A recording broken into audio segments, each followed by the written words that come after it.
Hey there, everybody. What's up?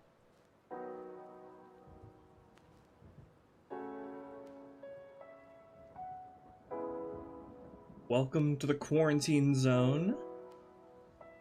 Place that is very snowy, barren, and dangerous. Hi. Look at where we are in the mission already. Sure you recognize this is the gorge between the two crashed factory encounters. Making great progress on this mission so far. A lot of complex vehicle action before this point. And this is the encounter that we're going to be working on today. And which is going to involve the cut Juggernaut enemy. Not sure how much I've shown them off up to this point, but we have done a big polishing pass on the Juggernaut, so they're actually like a complete AI that you fight, and not just like a silent puppet with very little functionality, as is what they were left as in the game files.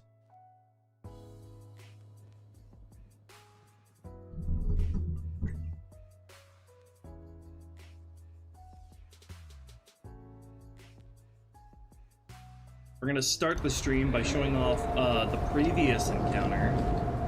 Right before this point, the first crashed Sentinel Factory encounter. I finished yesterday. And then we're gonna work on this encounter today, which is in a very rough, sort of rough draft state at the moment. Very, very basic spawns setup. But pretty much overhauled it. Want to overhaul these kind of things from the ground up. It makes things easier to keep track of.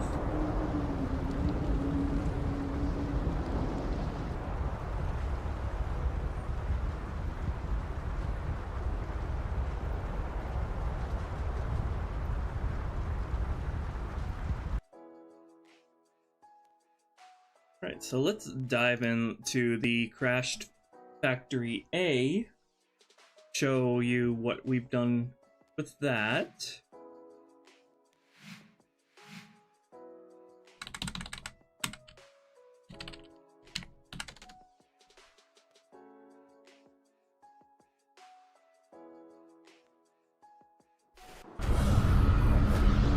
Also, happy post 50,000 subscribers for my channel.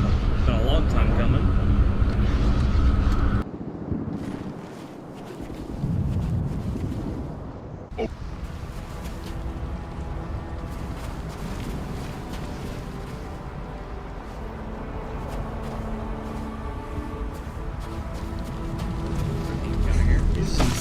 Assets that Luna ported from Halo 3. Gonna get some good use out of those in this upcoming encounter. Let me turn down Sapien and Hectus while I'm here.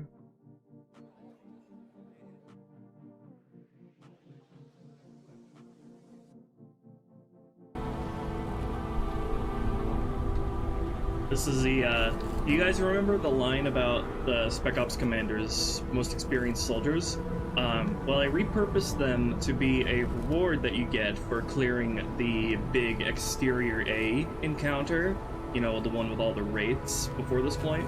So, they come spawned in with the custom helmets we got here and better weaponry than the Spec Ops that you spawned with.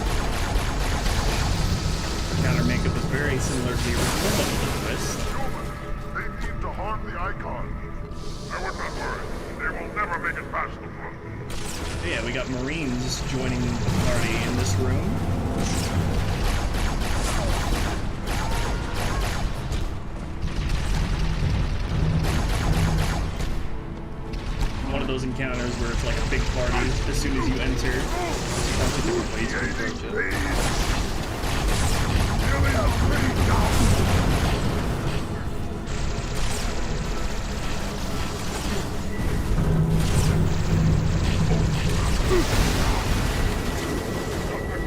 Good job. The jackal shield back there.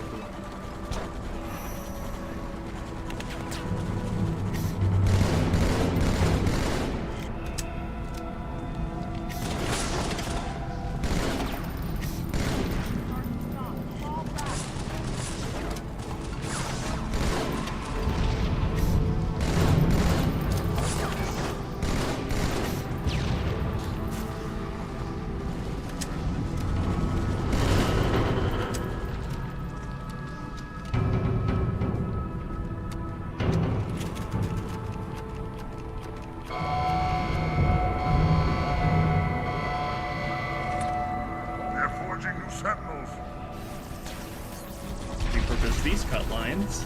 Get a grenade in there. We destroy the sentinel spawners.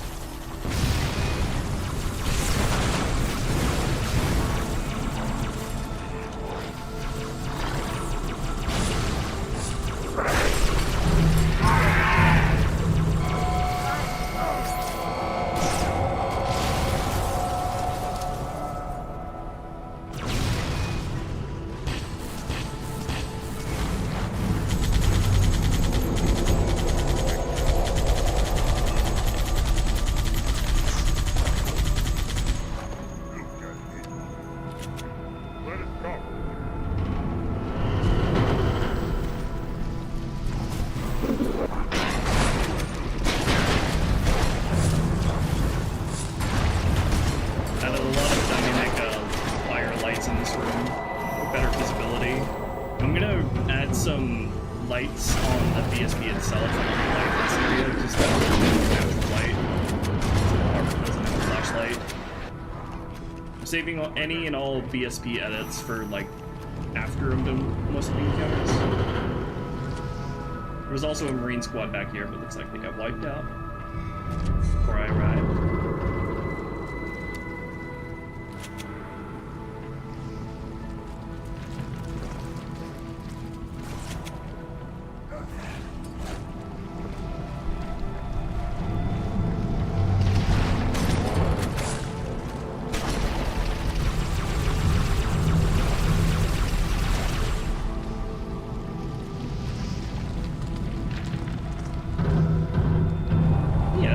Mechanic that we're gonna carry into the second factory encounter as well. I don't like the sound of that.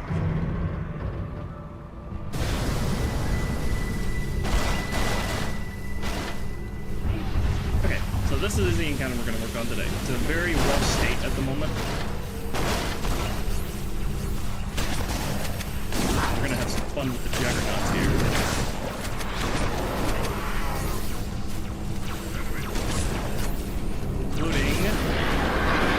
Their ability to chuck rocks at you from afar.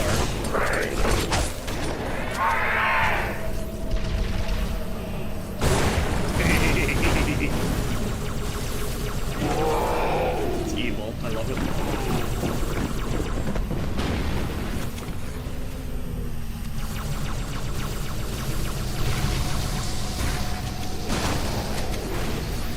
Alright, so this is about all we have set up for this encounter so far.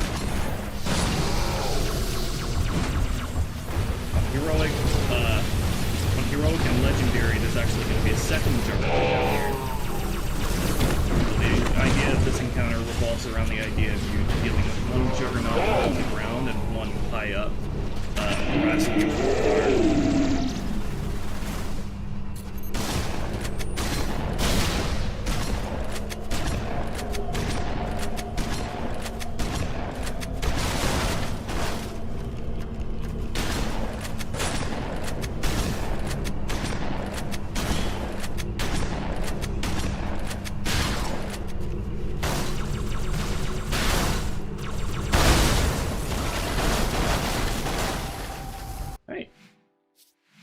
that's what we're gonna do today.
Thing I think I do need to do is I need to pull out some of the effects in the factory A.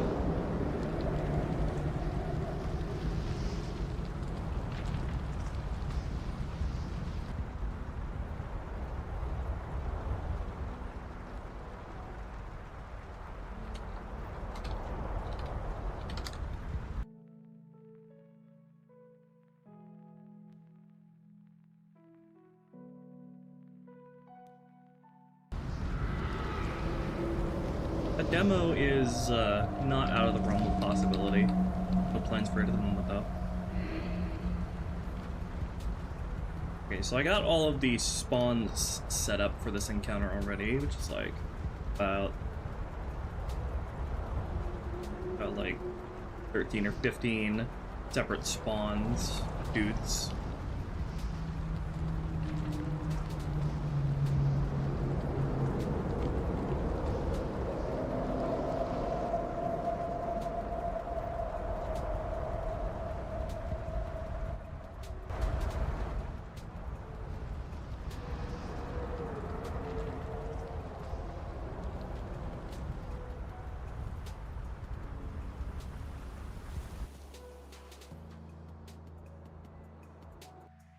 Okay, let me sort out all the flood spawns since I redid them. Generally making a rule of thumb for half of all of a squad's flood spawns to be flood humans.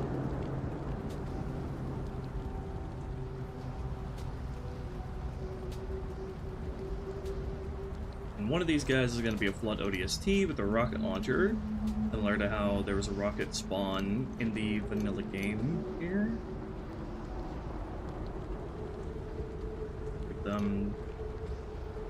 Wide variety of human weapons here.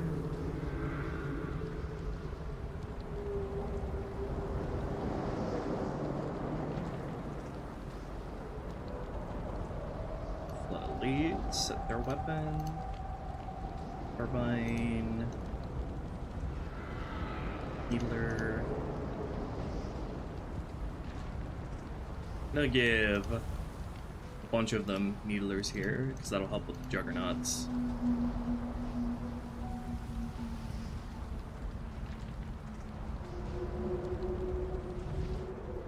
Okay, so who is going to carry the rocket launcher?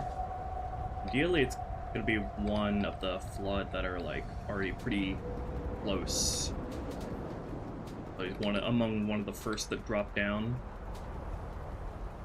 Where you're most likely to notice it. Let's make it you. Make you Flood ODST. You have a rocket launcher. How many guys am I spawning here?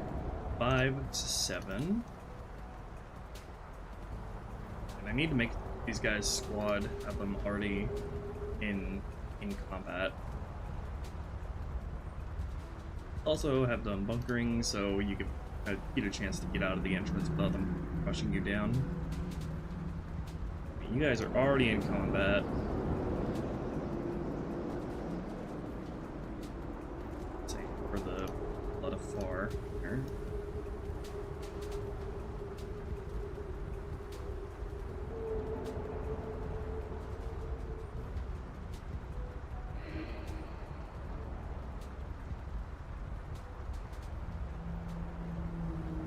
That is a regular ass ODST. That is not a flood.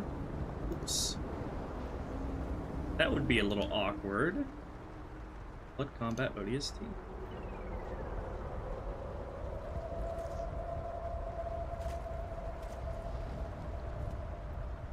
Okay. Ideally, this guy is going to be shooting at the Enforcer. You're going to be tipped off to his presence before he drops down.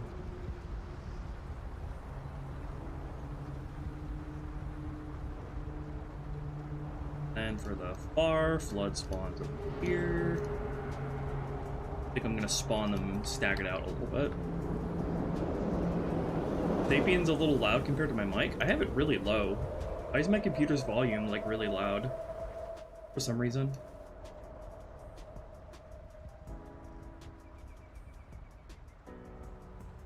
Turn down my desktop audio.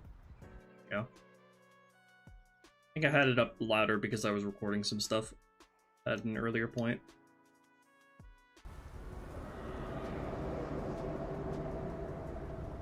Alright, now the far flood spawns, make half of you human.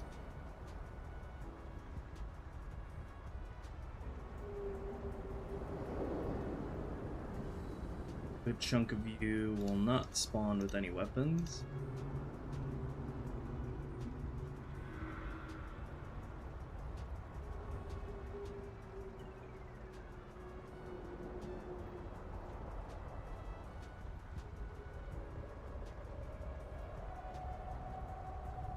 Battle rifle, SMG, shotgun, magnum, just the standard loadouts. New plasma rifle, needler, carbine, plasma pistol.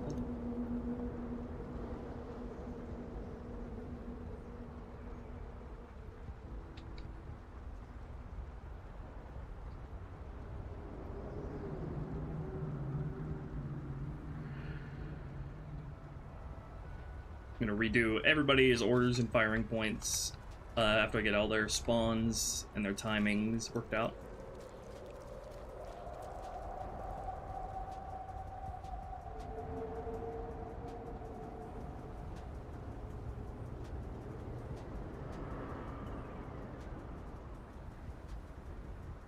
I also spawned some carriers in this encounter.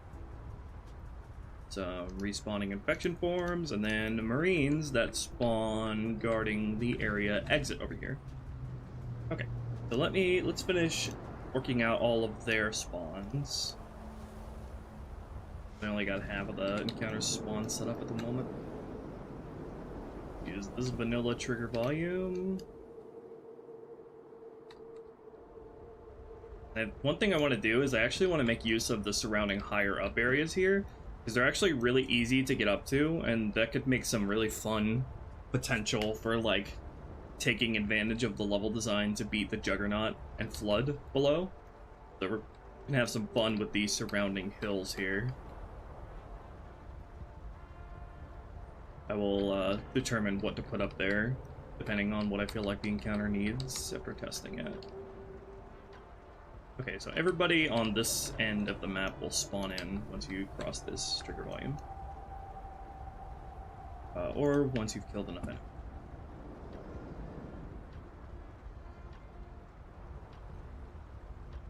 Let's go into this script, tell volume test objects, Scourge mid. Okay, so it's gonna wait till either cross through there or both of the Juggernauts are dead.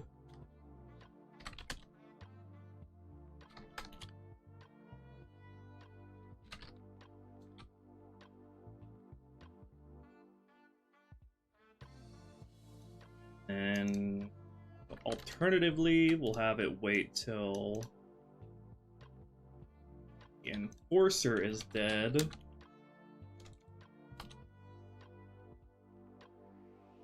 One or less Juggernaut living here.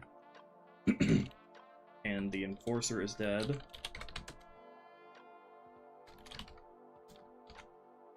And all of the initial flood are dead.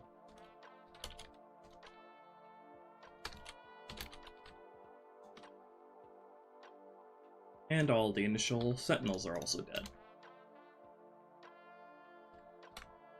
Just to add some bit more dynamic conditions to when these guys can spawn.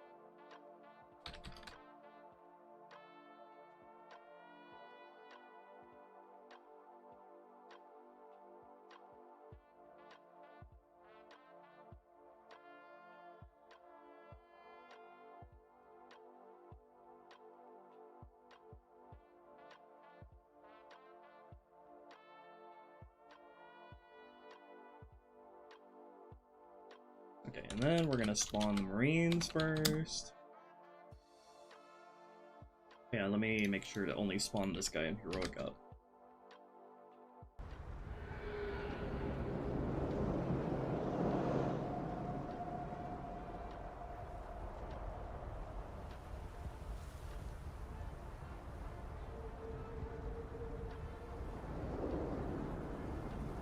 If difficulty Heroic above, then place the second Juggernaut.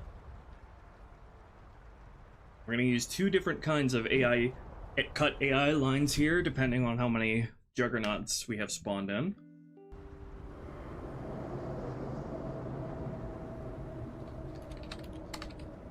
Far. Marine Sergeant Far. Then also with this Marine squad, game is on Heroic or above, there will be a Sniper Marine spawned in. So, if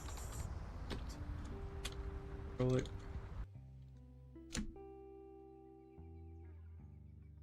place 4 of them, otherwise just place with safety nets.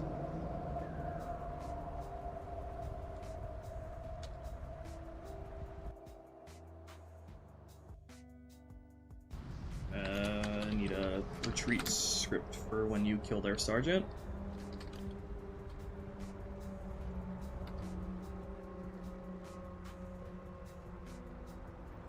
Copy one of the scripts here.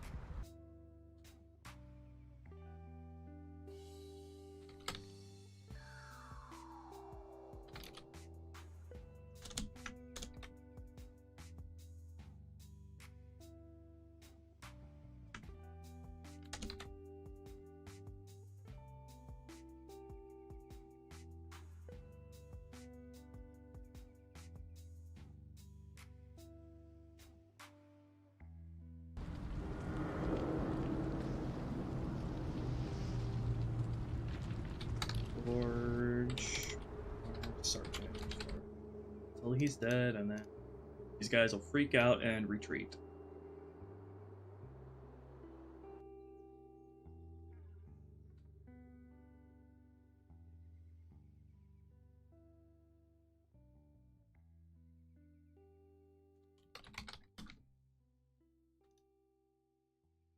Okay, and at the same time, or maybe not the same time, once you've killed the initial sentinels and the enforcer is dead, I'm going to spawn another wave of sentinels to cover the area exit with the Marines. Or wait until you've gotten close to the exit.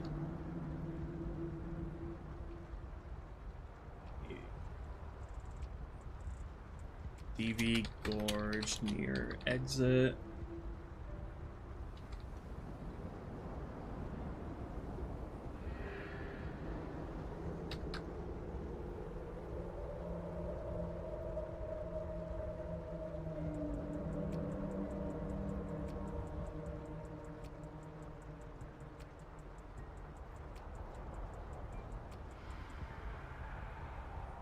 Wait until you've either crossed into this trigger volume or you've killed a certain number of enemies.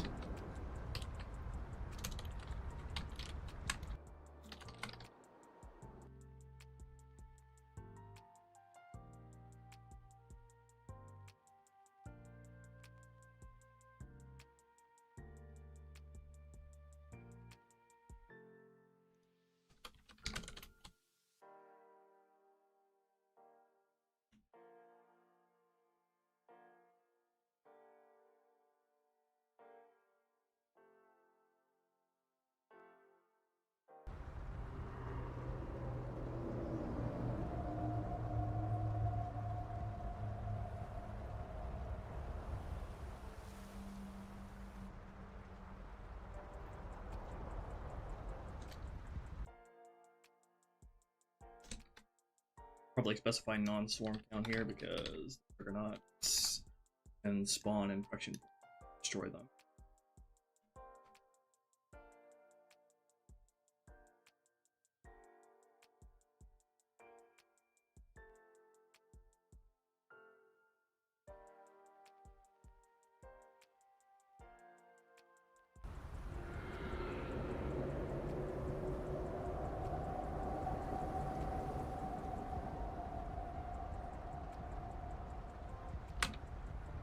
AI plays Gorge, send far.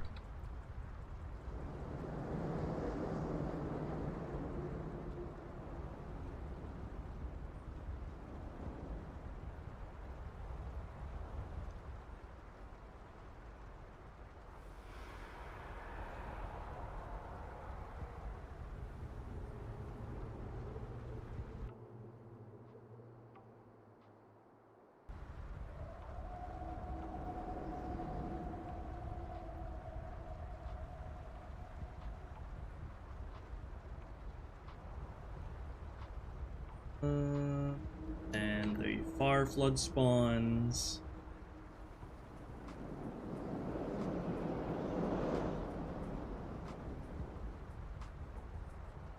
Pretty much, let's go with similar spawn conditions here.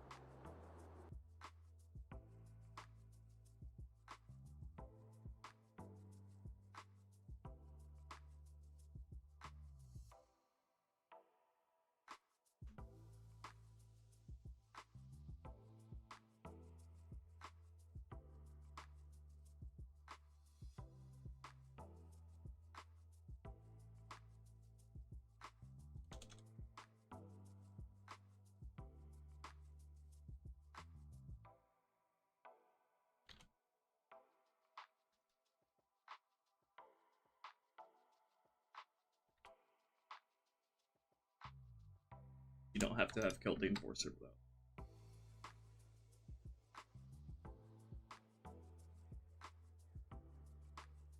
I'm gonna stagger the mountain separate waves.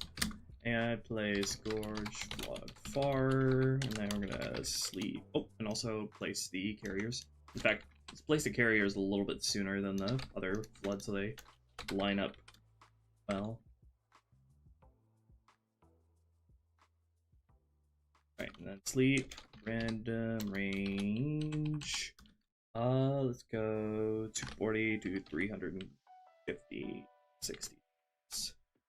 They're gonna spawn in another wave. Okay. That is the far flood set up.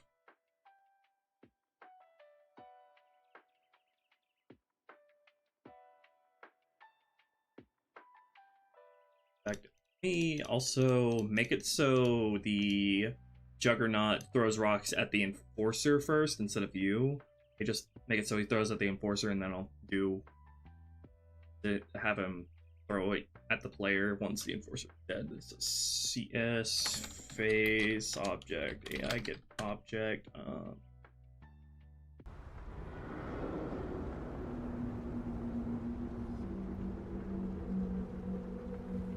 Gorge and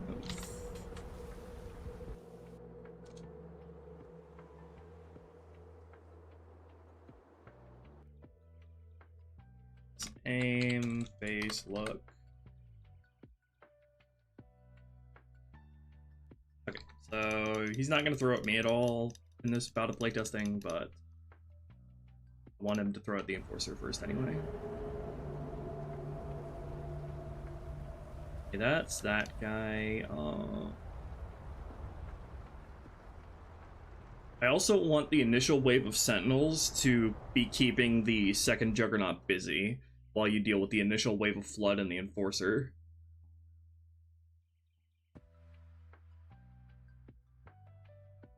I'll need to give the initial wave of Sentinels orders that have them hovering around the second Juggernaut.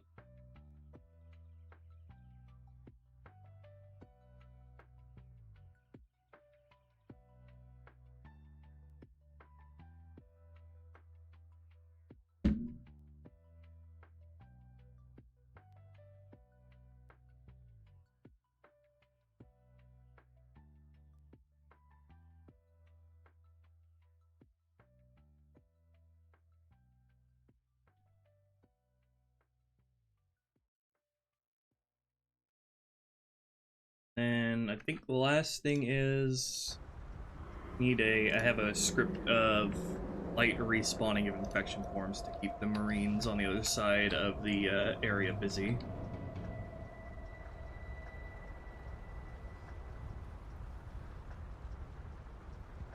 And yeah, let me just copy and paste the infection form respawning that I had in Factory A.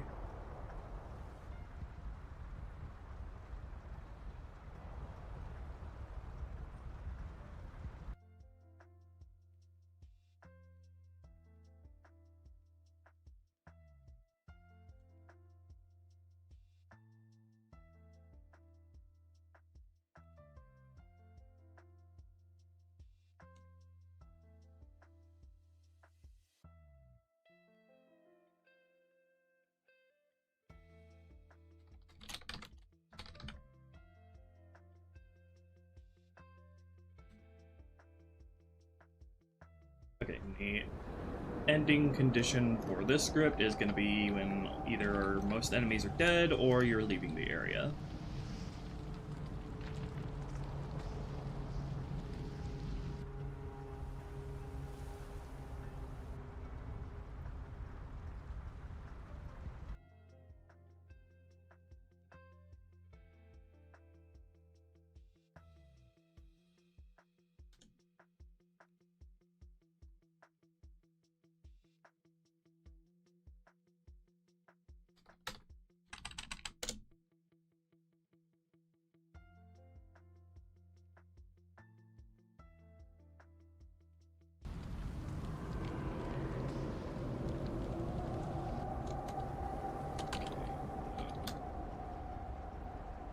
AI,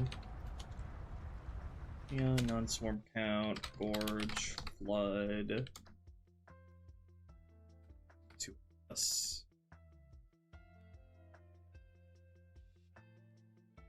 AI, living count, gorge, Marines, 1 or less. Specify that they have to spawn in first. AI spawn count. And then AI living count, gorge, sentinels, or less. And then AI living count, gorge. Sir. Okay, that should work for their respawn.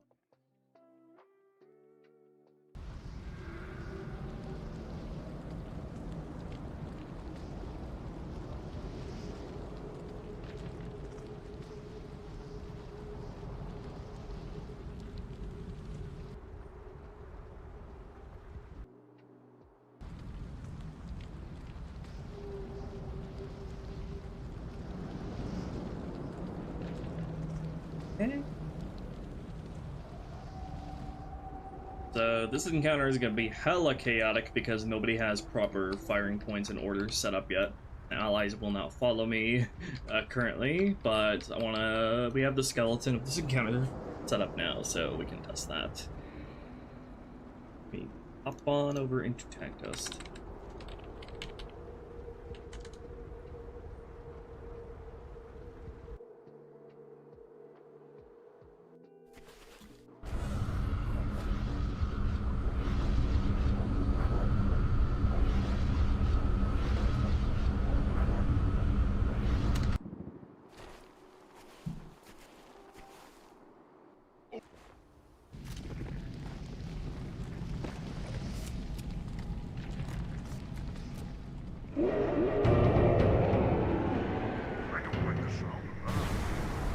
I need to increase the volume of that elite line. It's too quiet.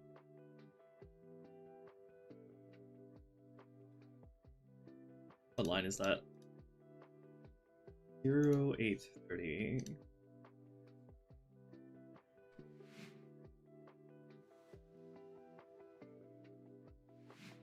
Also need to do the AI lines for the elites, pointing out the juggernauts as well.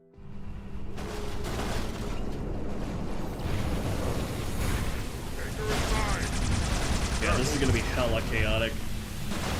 as we're starting out here, because nobody knows where to go. Everybody's just gonna keep going wherever the hell they want. With no rhyme or reason. Swing and a miss, buddy. What are the flood up here doing? Did they get killed before they could even drop down? That's funny. I need to add like something you can jump on here to get up here. Probably some debris would work. Or a rock.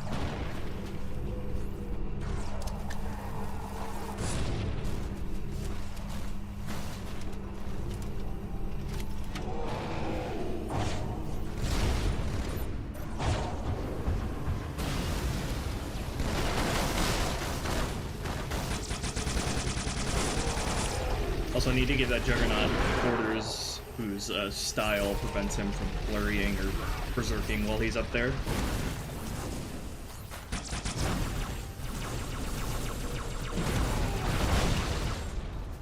Let me also not have the infection form respawning start until the conditions where, until the far flood have spawned in, or until the Marines have spawned in.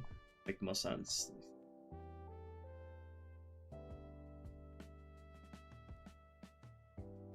Origin infection. Sleep until AI spawn count Gorge Marine.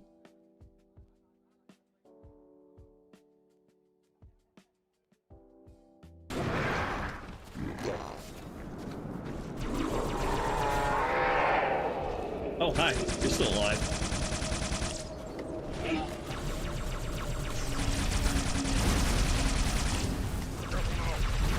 I'm dodging them through the rocks. He's just throwing rocks at nothing right now because the Enforcer is dead. He doesn't know who to throw rocks at anymore. He still wants to throw rocks. Oh. Yeah, the Gondola's gonna see a gigantic polishing pass. Most key of which is giving you consistent checkpoints. So it's not unplayable. Go away. The other guys spawned in yet?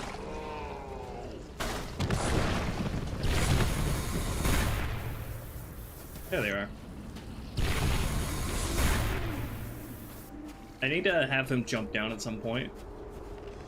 Once you've weakened him enough and the other Juggernaut is dead. I also want to add like a turret up here. This is a really good like vantage point for all the flood coming down. There are those sentinels. They're not going to be going where they're supposed to be yet.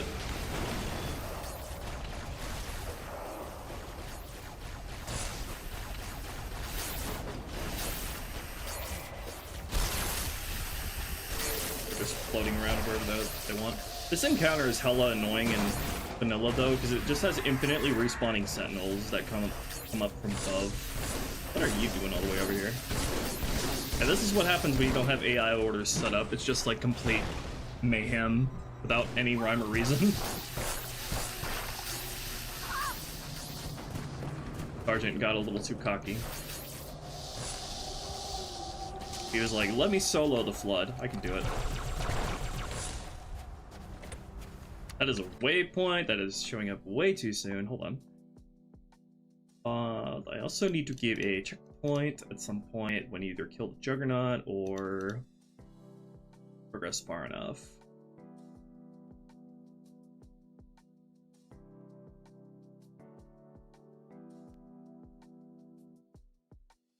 Okay. Let me add the thing to sleep until your midway encounter. TV Gorge.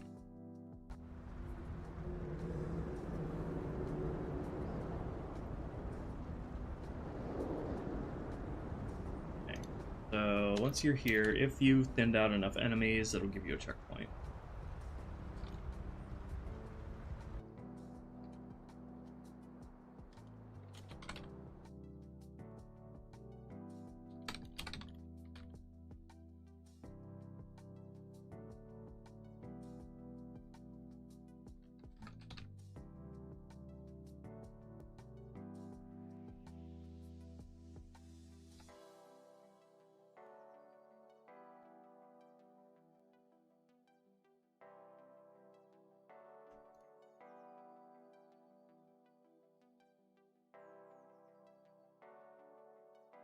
Let's say if you've killed the second Juggernaut.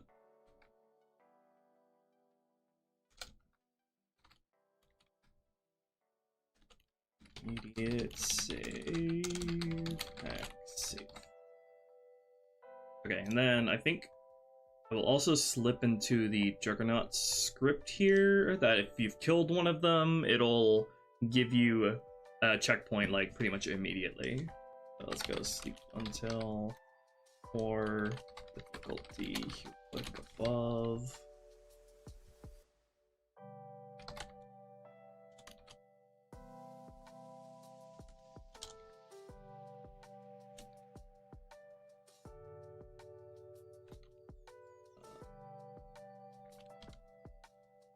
Oh my god, Master of Disguise, thank you for the $100. $100 super chat, thank you. Waiting for finish the mod for a long time, hurry up. I'm going as fast as I can. Thank you very much, that is very generous, Disguise.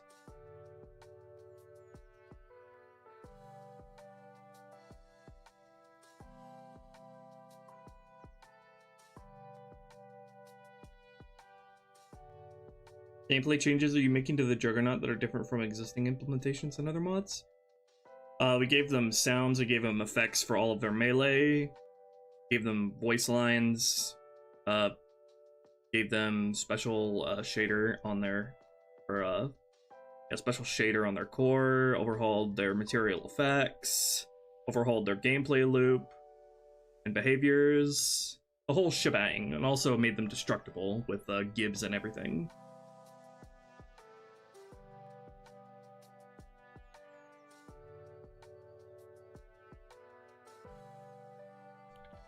AI non-swarm count. George Juggernaut. 1 or less, and have them spawn down. Yeah, spawn count. George Juggernaut. Great, that's for heroic or above. Now for normal and below. Difficulty normal below. We're gonna do 1 spawned in. Okay, and then once that has happened, it'll give you a guaranteed checkpoint. Immediate save hack conditional, which it'll give you a guaranteed save if you're above 25% shields. Otherwise, it'll wait till the game is safe to save before giving you a checkpoint.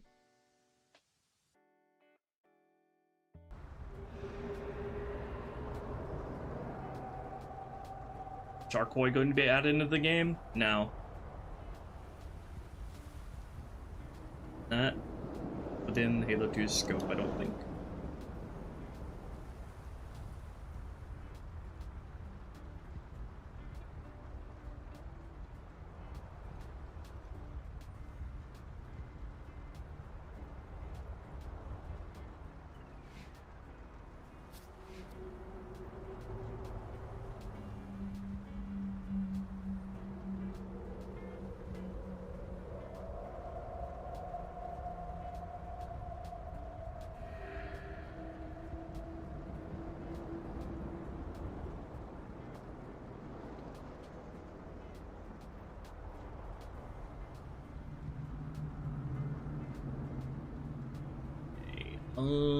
Now let's take care of the AI scene in relation to the Juggernauts. Where your allies call them out. Those will be involved lines 840 on normal below and 0760 on heroic above.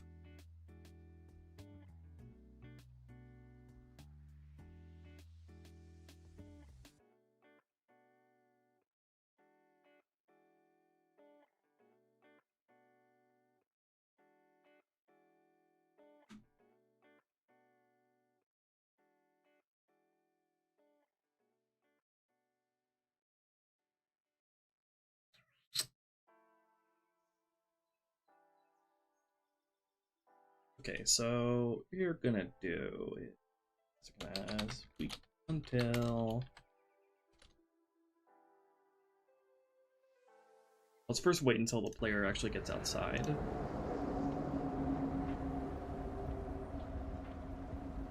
Juggernauts here.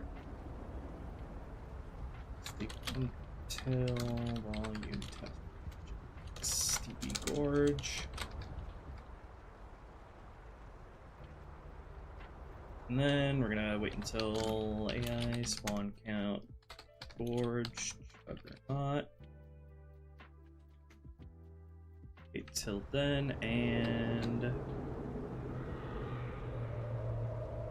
wait till the player has entered this trigger point.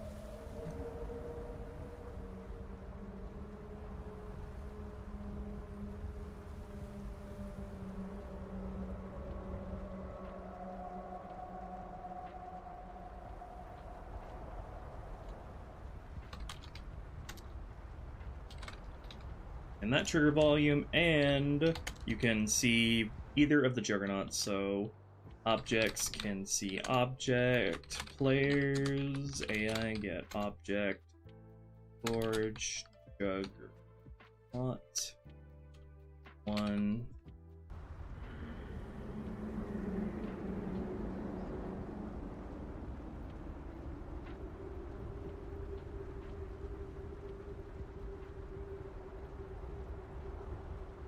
Them within like 50 degrees.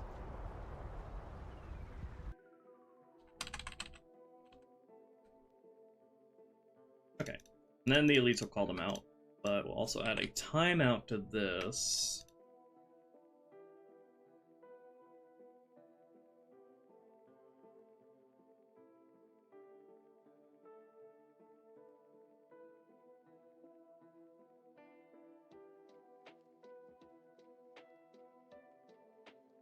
At a timeout of like 800 ticks. Okay. Then we'll go conditional, difficulty normal, below. AI play line of follow squad. What was it? 0830. Calling out a singular Juggernaut, 840.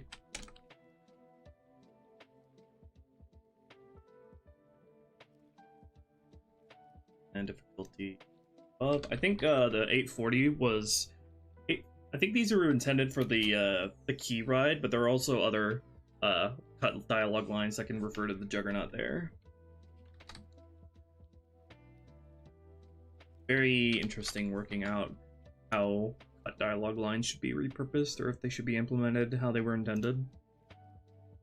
Okay, and then we're going to be calling on multiple Juggernauts if we're on Heroic Above. Okay, let's give that a try on normal difficulty with the one Juggernaut.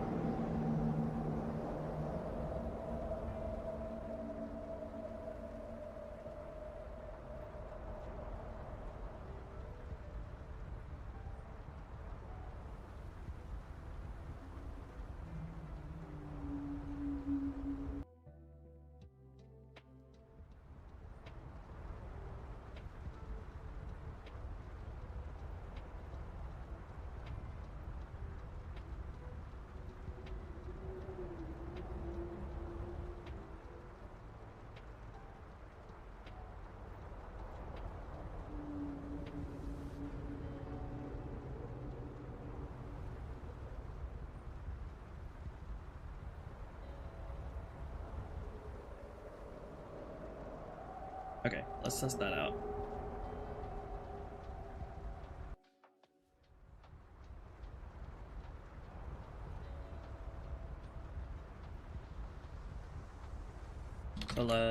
Gorge.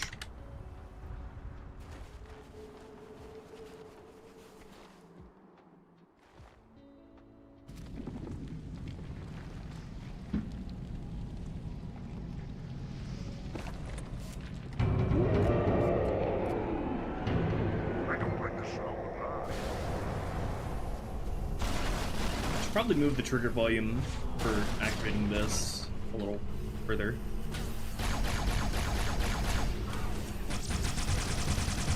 Go away, Sentinels. God damn it, I hate that fucking assertion that makes It's annoying to test Sentinel spawns in Sapien, unlike Tag Test, which has assertions disabled.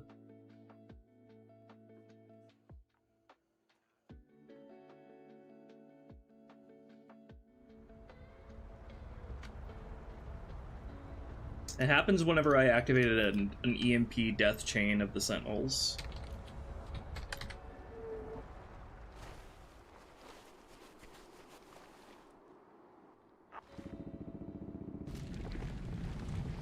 Okay, let me not use Needler against them. You, give me that. I do not like the sound of that.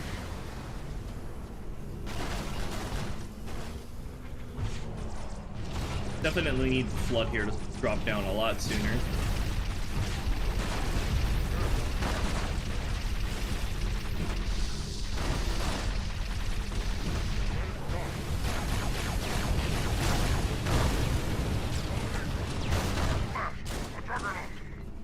A Juggernaut!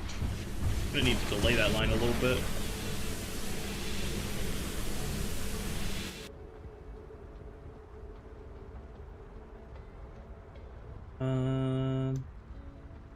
Actually added another condition here. Wait until the Juggernauts actually spawned in before we start checking if we're looking at them. Wait 2 seconds.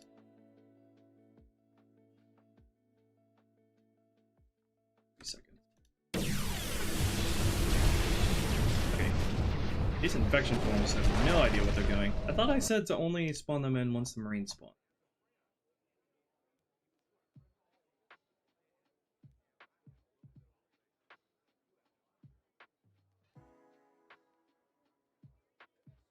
I think the conditions for them to spawn might have already been met.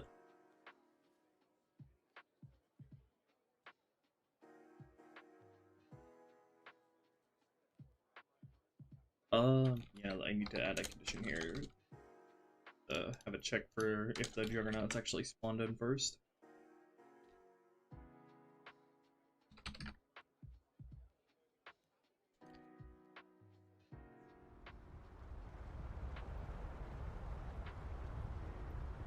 I can't wait to see what VonDoom does with the Reach Evolved. With their Reach mod tools, that's gonna be so fun. I already loved Reach Evolved pre-mod tools.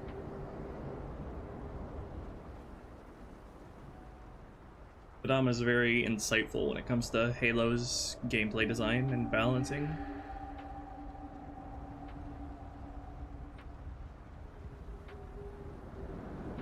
Let me move this trigger volume forward a little bit.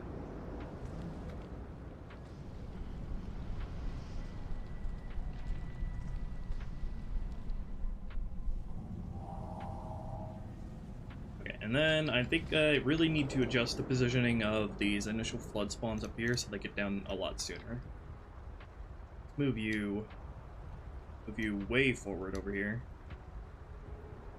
Don't need to have these guys spawn so far out of view because they're already out of view when you're entering the area.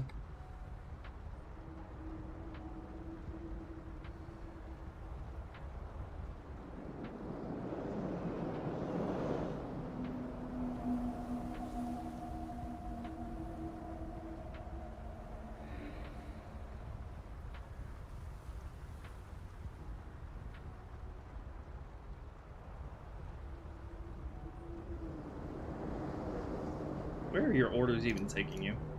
Oh, they're not even prioritizing getting down to the ground here. Let me tell them to go over there. And have them not come over here so you don't get trapped in the entrance by them.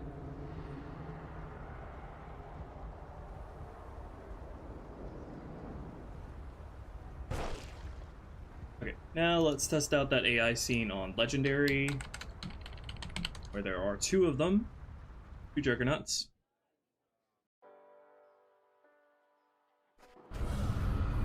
Cut wildlife in Halo 2? Nothing as far as cut on the scale of CER, because there is wildlife in Halo 2 as it exists. There are fish, cockroaches, and quad wings, but there doesn't really exist anywhere in Halo 2 that you could add new wildlife on the scale of like the Thorn Beast or Blind Wolf.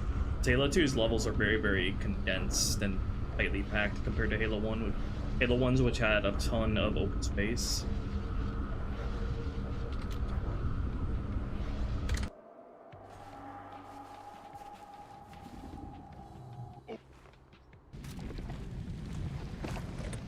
I can actually use the Needler back dust. I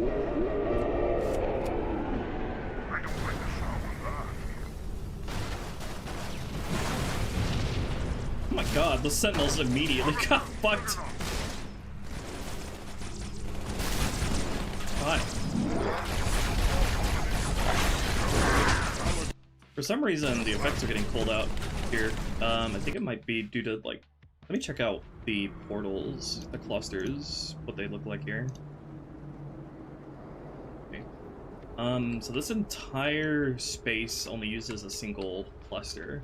Might help to break that up into several smaller clusters when I get to the BSB editing, so the effects thing isn't as overloaded. I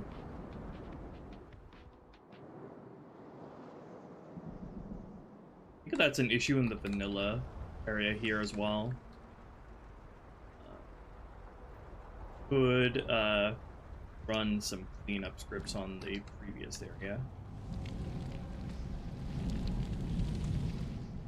Let me call out the dynamic light fires that are back here. Group these under the back A stuff object group. Thank you, Master of Disguise, for the additional $20 super chat. It was good. You gave the Marines a conclusion on 2 betrayals. I remember holding out against the waves of flood, but unfortunately the Pelican was full and they had to leave behind 1 Marine, and me and him had to held off the waves. The end of that encounter is fun because if you stick around for too long, I end up just like... If you stick around after completing an encounter for too long, then I end up just like summoning a gigantic mega wave of flood to kill you. You're still trying to stay there.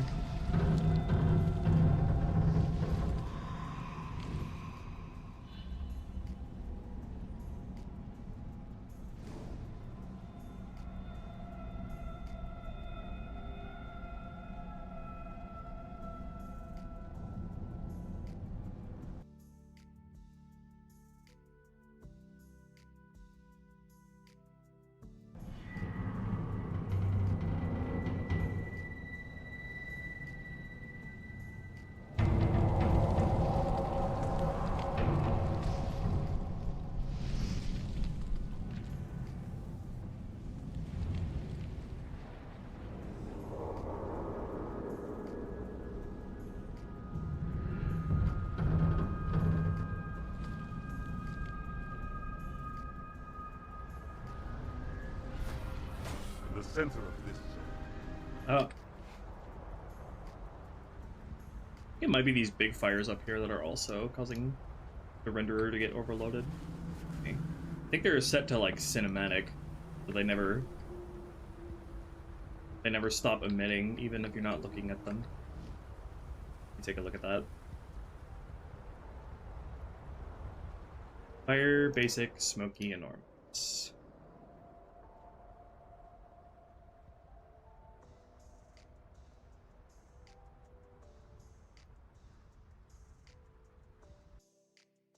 Yeah, this is set to cinematics.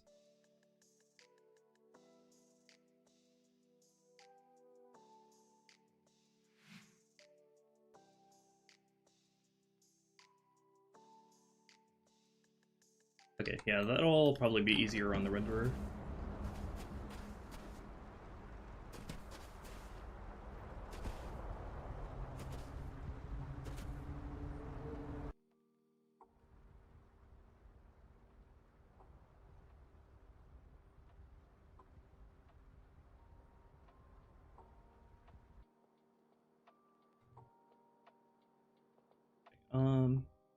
Let me make the Covenant ally following thing functional again. I added initial orders from them to hang back until the initial wave of flood is dead. Have them transition to their following orders once they are dead.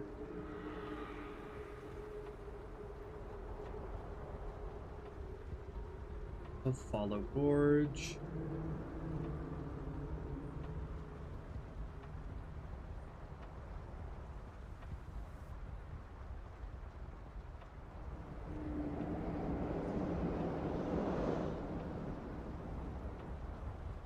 Okay, and then they're gonna start following you and gorge. The initial wave of flood is weakened.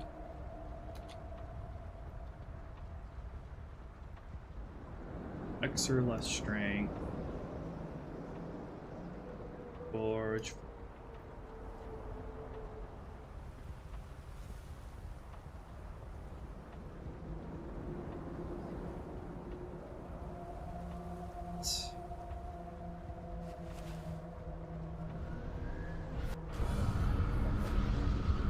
Do the Spec Ops guns' new helmets protect them from headshots? Yeah, they work the same way as Marine helmets and Brute helmets.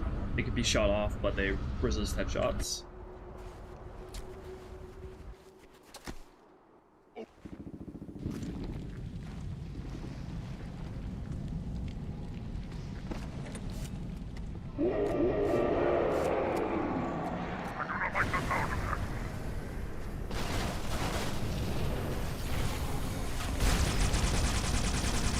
These sentinels out of here. They're not supposed to be flying over the entrance like this. Okay, the flood got in a lot sooner there. Thank you, Master of Disguise, for another $20. Unfortunately, he didn't make it very long. I roleplayed that. He was a sergeant that sacrificed himself for his soldiers, ripped to the sergeant that sacrificed himself for his men. Emergent storytelling. Mwah. Thank you.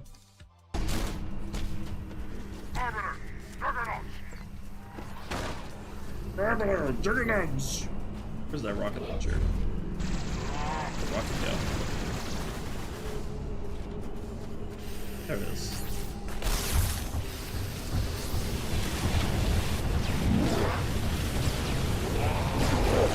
Thanks. I'm gonna let you just kill that one for me. There you go.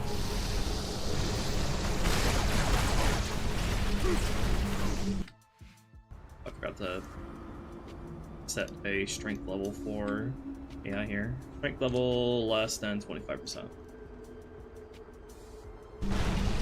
Where's the other one? Did the other one die?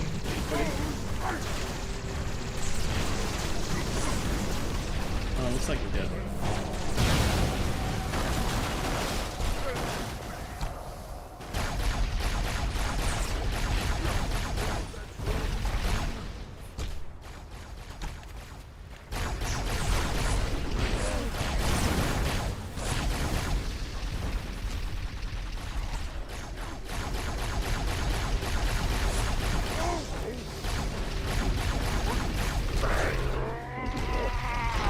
After this, we should work out the placement of scenery, objects, and other weaponry.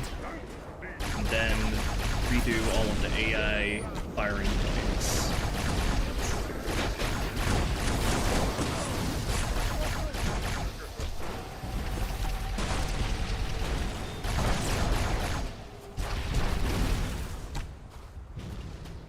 Yeah, that seemed to lighten the load on the renderer quite a bit.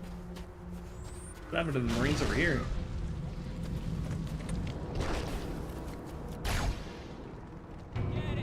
What are you guys doing back here? What a bunch of cowards. Okay. Happy with that skeleton for the encounter.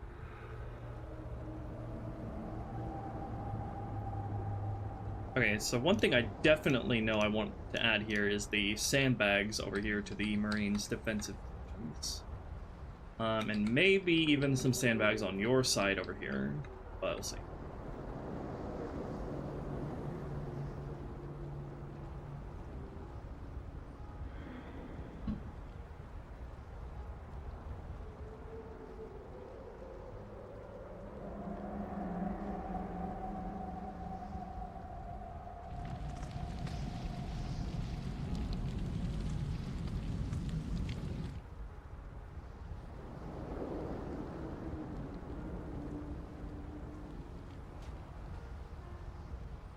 They're the same way.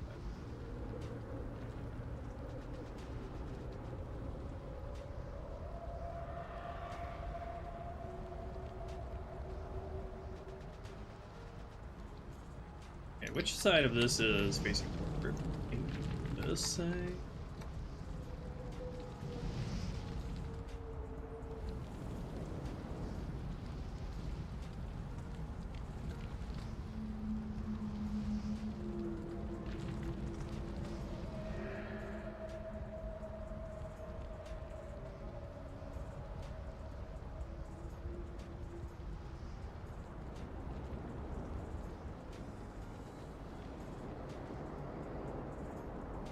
Sandbag there, and then back here.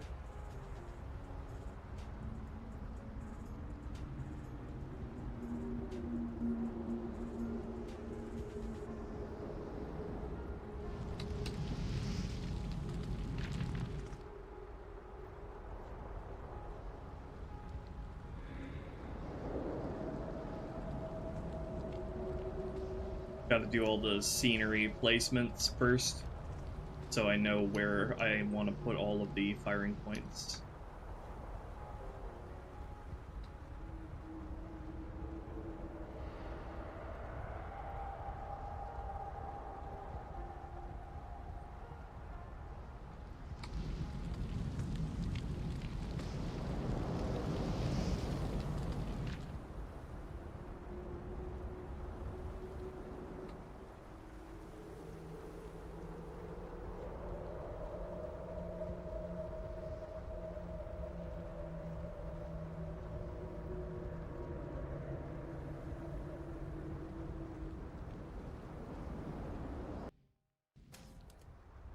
Okay.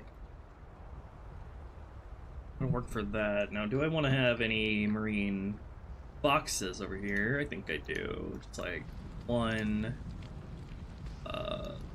crate packing here.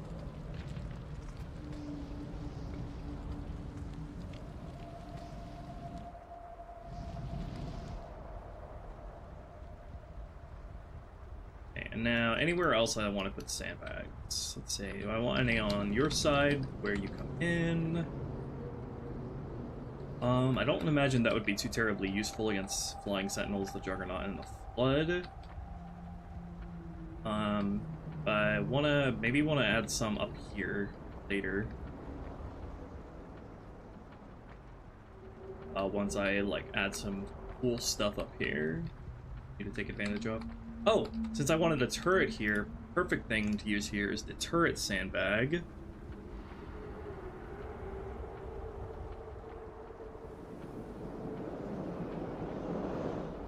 Which side of this is facing forward? Also gonna need something to light up this little area over here as well. I think it's this side.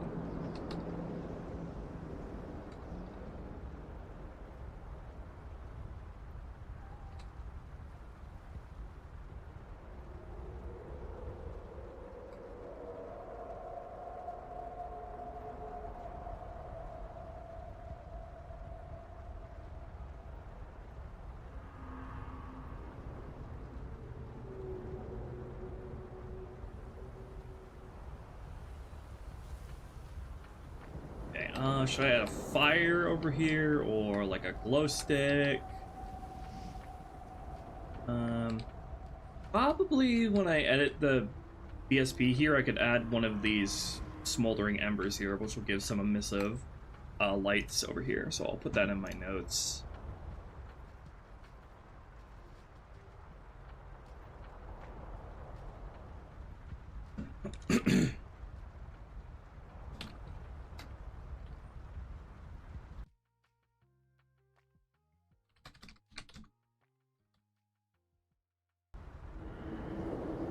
Okay, and let me also then make a, do I have this just be a standalone vehicle? Yeah, probably just a standalone vehicle will work fine. I have an AI squad spawn. This will also be Luna's snazzy little spotlight turret that she made specifically for this mission.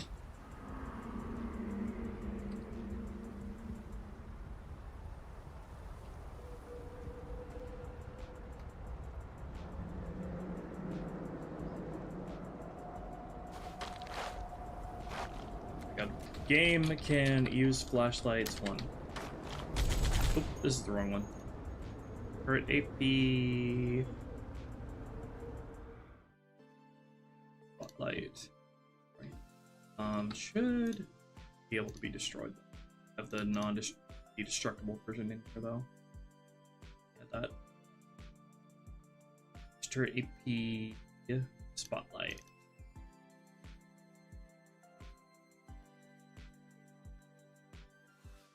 There we go. Hehe.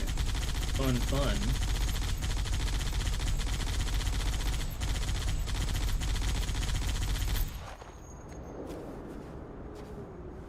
Yeah, I gotta have that not past the light from the freaking sandbags. That would be great. Shadows from the sandbags.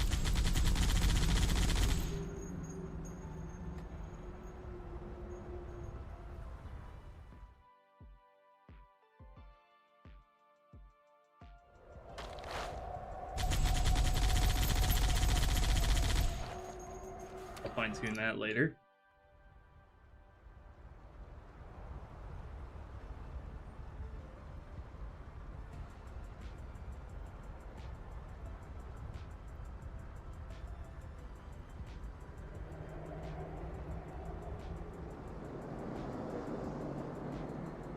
Luna added the spotlight to it, yeah. Special variant. Now that I think of it, this area could use a lot more like of these smoldering debris dotted throughout to sort of guide your gaze. Because this the play space here is kind of just one note. It needs some like lit up spots to guide your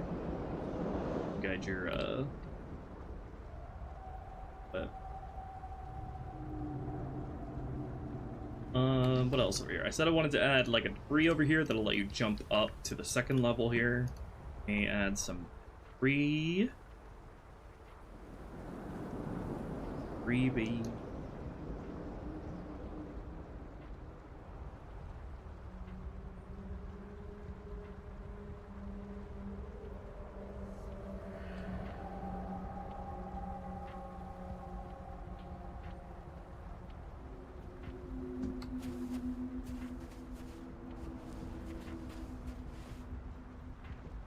Alright, perfect.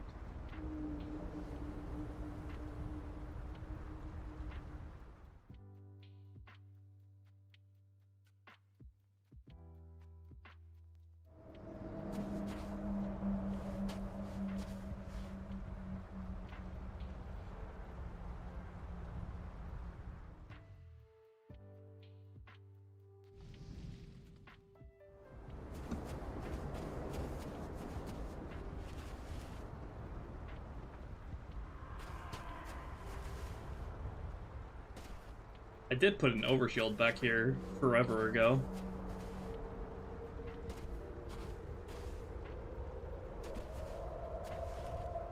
Probably a little bit more debris here to let you get up here.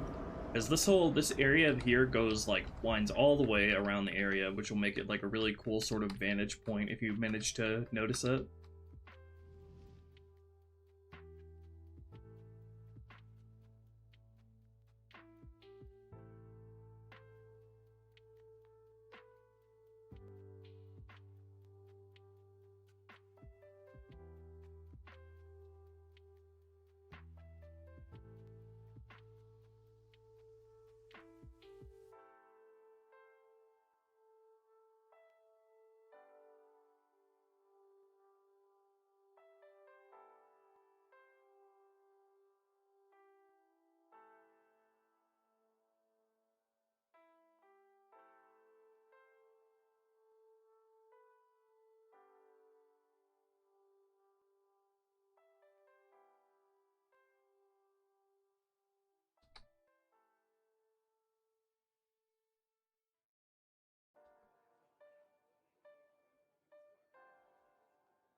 It'll be neat to figure out what I want to put up here.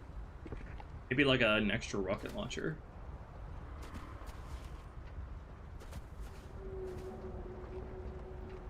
Probably put a piece of cover up here.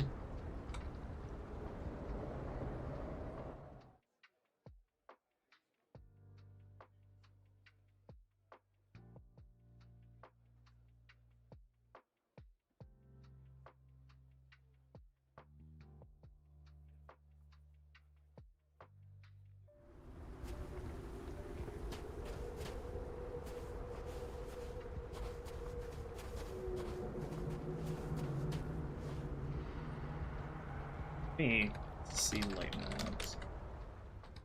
Just so I can see better.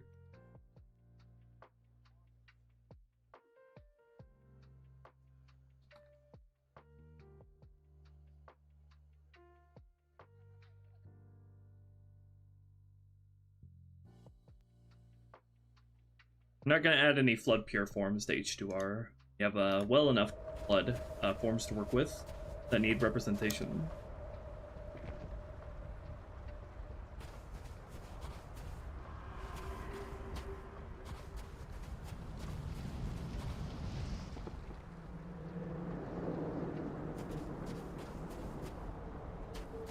Okay, and then this whole section down here is going to be the Juggernaut battle zone, so it needs to remain pretty open, where you can have good juking points with them.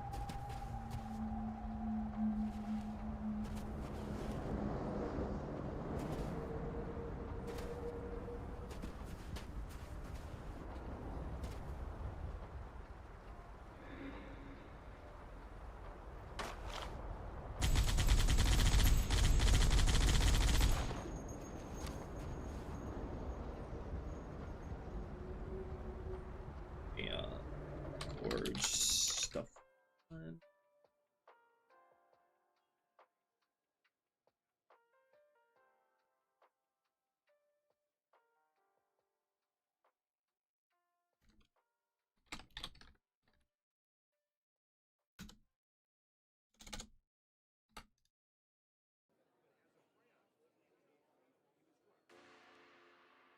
Thank you, Jason, for the $5. Recent video on how your team rebalanced the Covenant got me to play CER, and I've been liking it a lot. Glad to hear it. Thank you.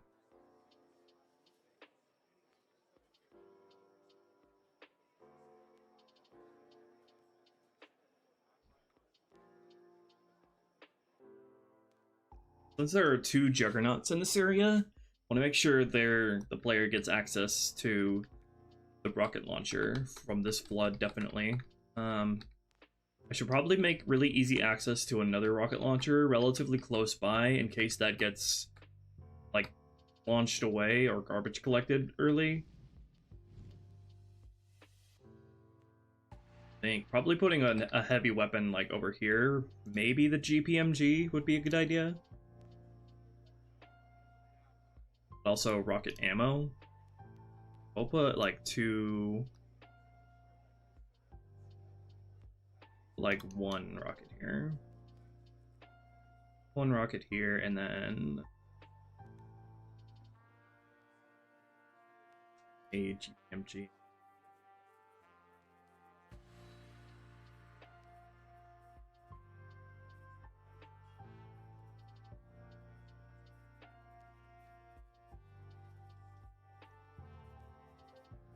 Probably put a flood body here as well.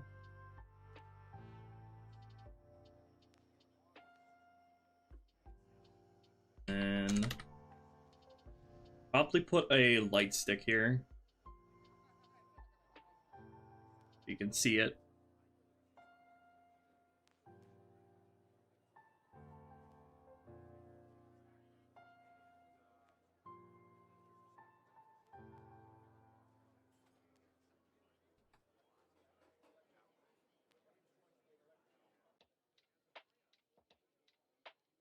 And then a couple of frag grenades.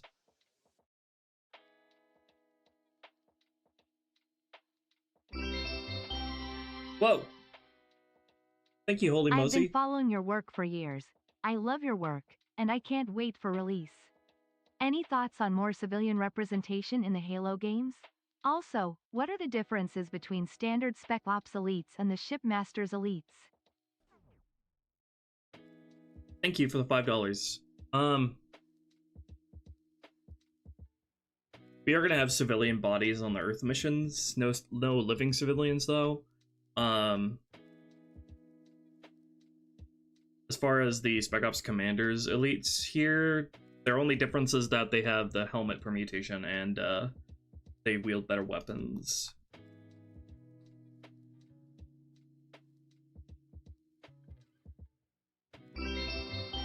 Playing twice.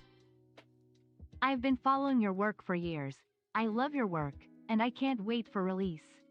Any thoughts on more civilian representation in the Halo games? Also, what are the differences between standard Spec Ops elites and the Shipmasters elites?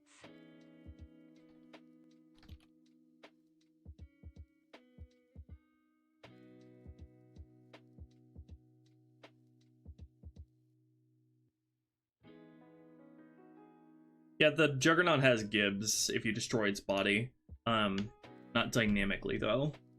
They don't lose limbs like the combat forms do.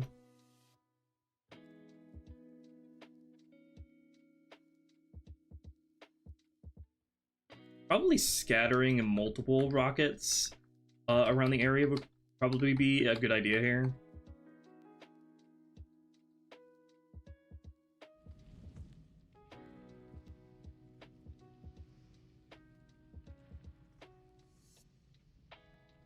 Thank you, Vid Maestro, for the $5. CER and H2R videos are like crack, dude. I don't think I've ever been hyped up this much for anything Halo-wise in a good while. Awesome. We're not going to backport the Reach Civi models, they're going to be custom made.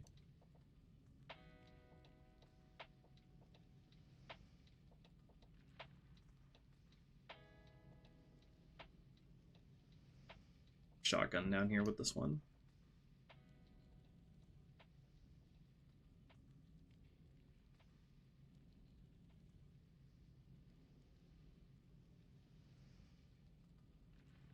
Gun and shotgun ammo.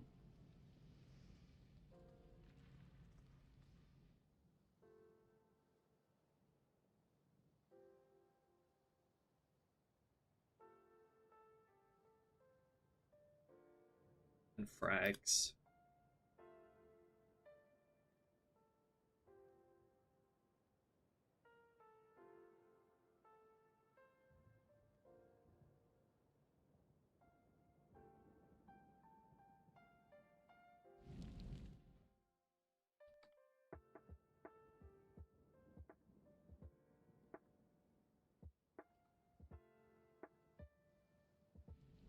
Making sure the player has what they need here to deal with 2 Juggernauts and an Enforcer.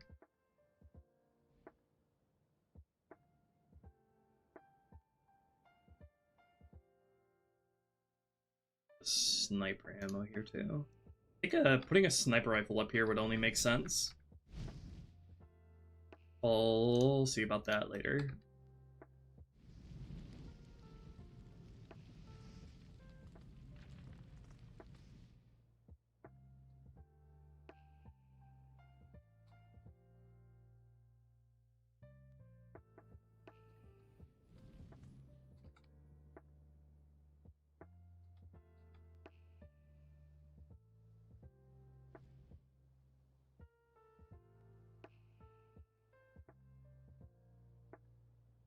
We're really proud of the engineers, Indy. Yeah, the Enforcer still grabs vehicles.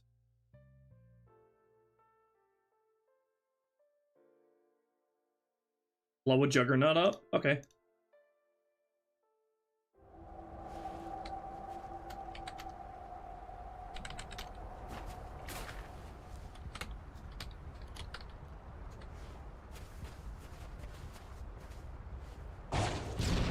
How dare you? There we go. You hit him on the core on normal difficulty with a rocket launcher, it'll kill him in 1 hit.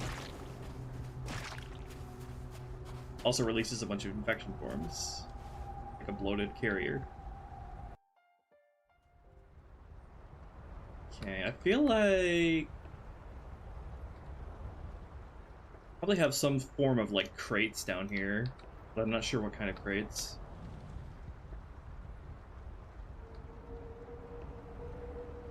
I have to work with. We have boxes labeled medium and large boulder. Thank you, Bungie. We have dead sentinels.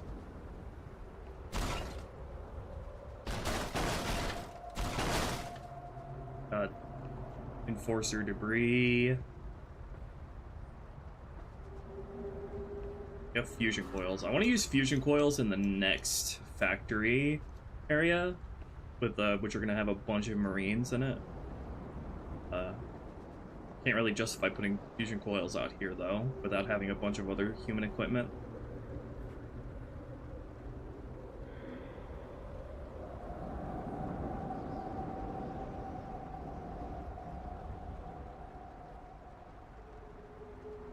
Since we're gonna have marines up here, probably makes sense to have a little bit more cover approaching their position. Let's see about that.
Give three's pure forms a similar treatment? Yeah, it's possible. That would be fun.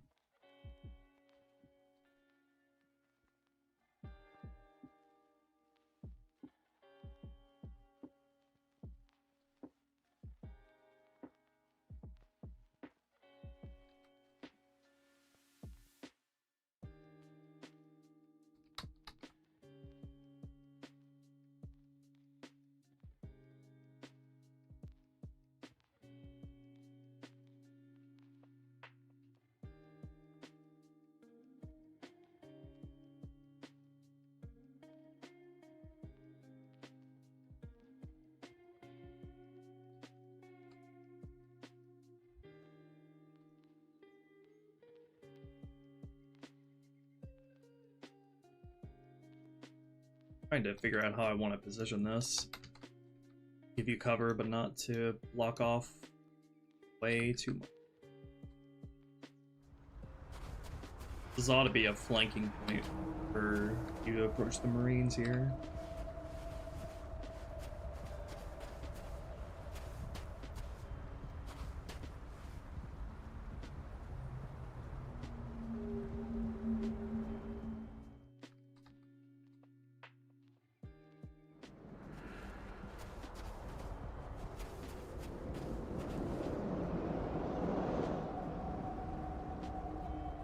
Probably an instance geometry like smoldering debris thing here.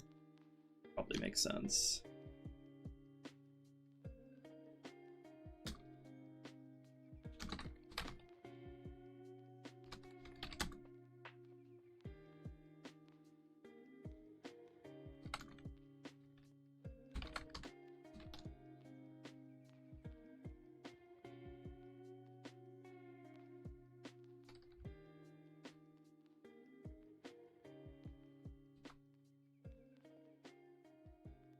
Thank you, San.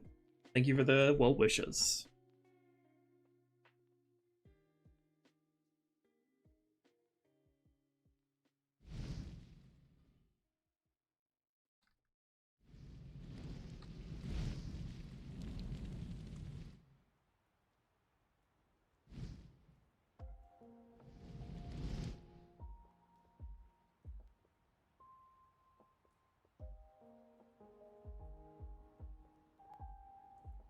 What do I think of Halo 2's button combos?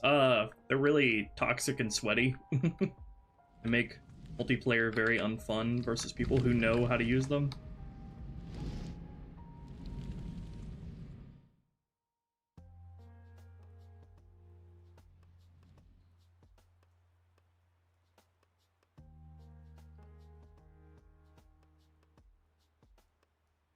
Really have something that you can jump up on here to reach this up here a little bit easier. It's pretty easy to make this jump something a little bit more to help you get up there, maybe.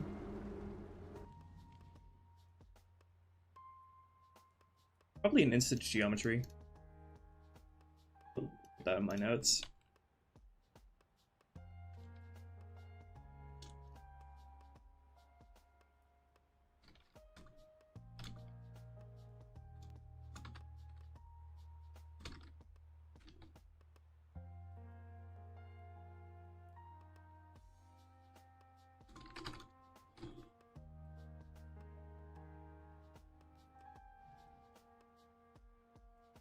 And then having equipment by this turret would probably make sense. So let's add a grenade crate here.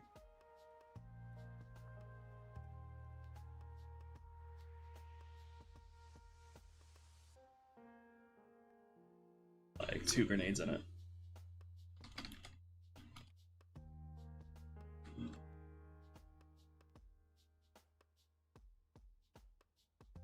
Then more decorative stuff like a case.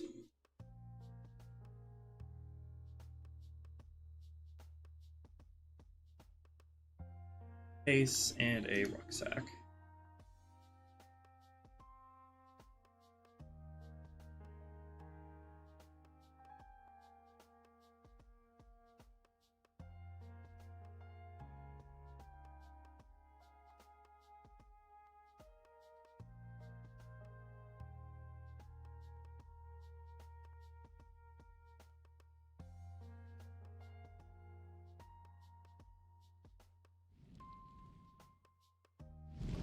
And since I'm already using sort of light sticks to signpost the exits of areas anyway, might as well stay consistent with that and put a couple of them over here.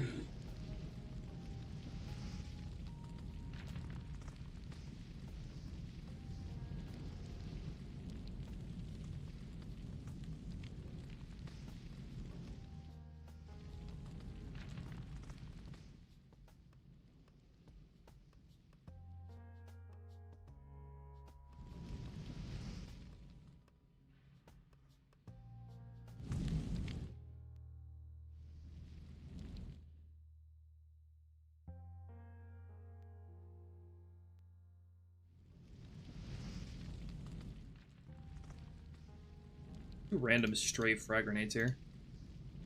Hey, actually delete these. Frag crate instead. Also, two grenades.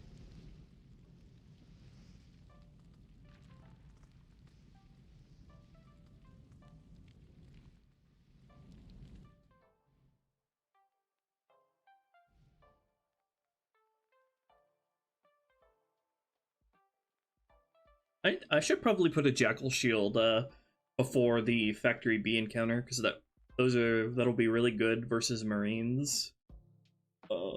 Without having to carry the one from factory A all the way here. Don't know where I would put it though.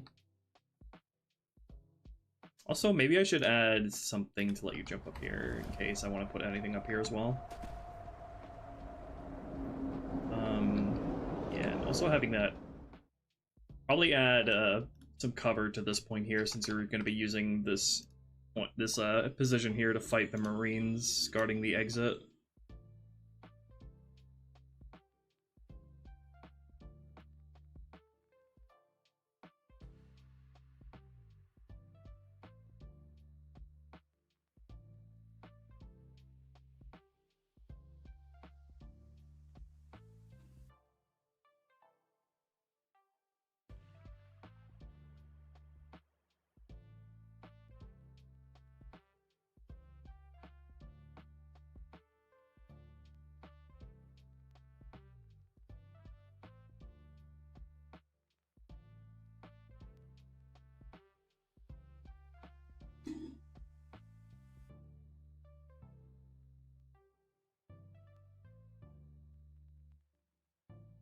Maybe put a jackal shield up here on this ledge.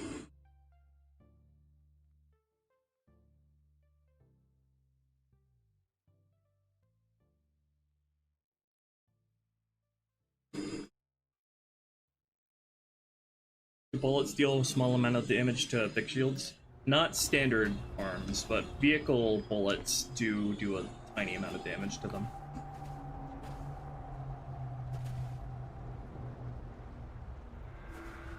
Yeah, I can make this a little vantage point up here, and so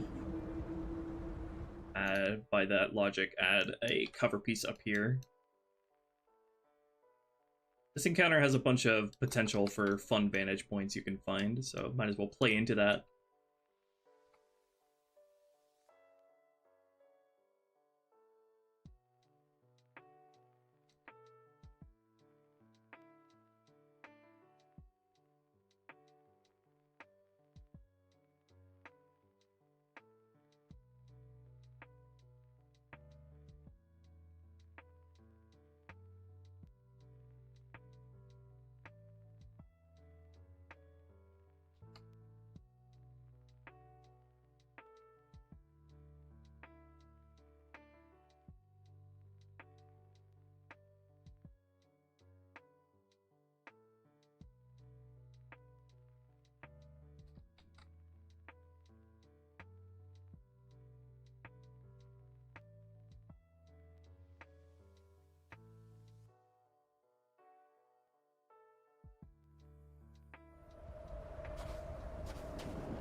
Okay, I'll put a jackal shield up here.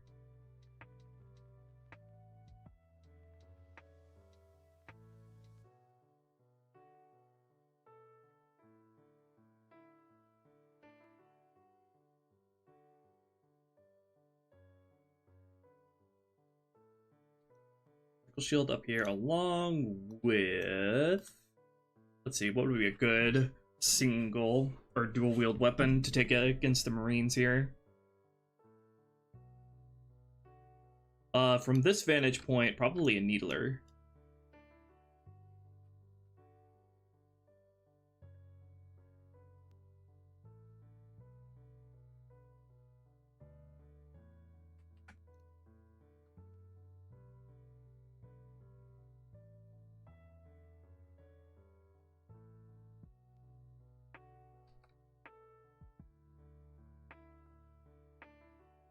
Add an elite combat form body next to it. I'm gonna need to tear off its limbs though, so the respawning infection forms don't try to go for it.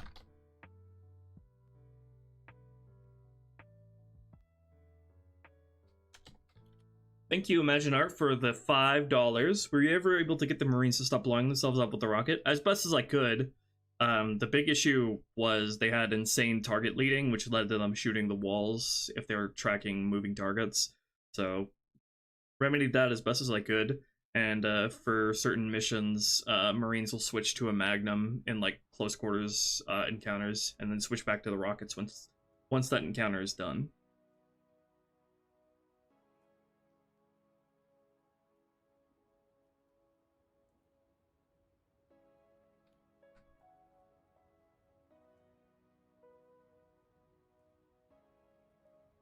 Yeah, I need to make this body not make it so this body can't be disrupted.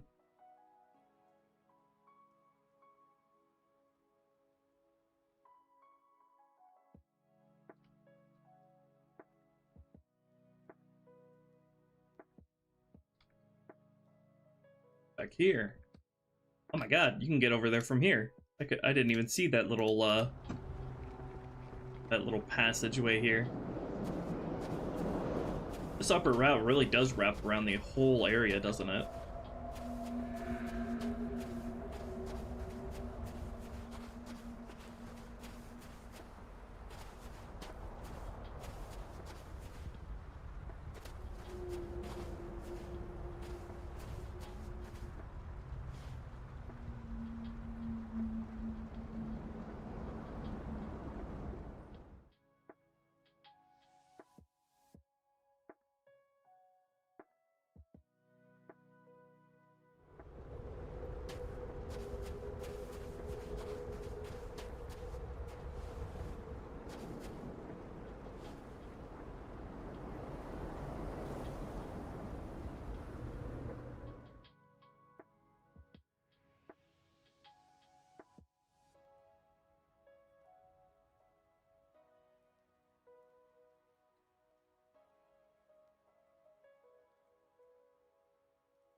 Want to make a sword available before the Factory B encounter, so you can get the chance to use it against Marines.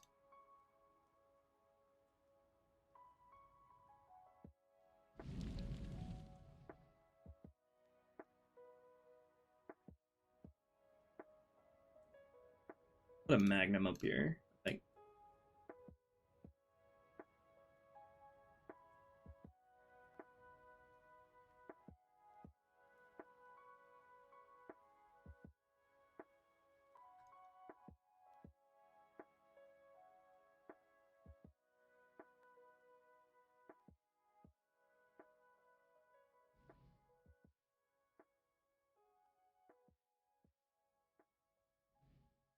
Okay.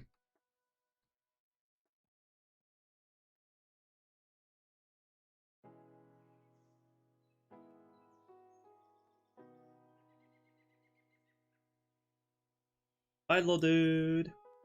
Great to see ya.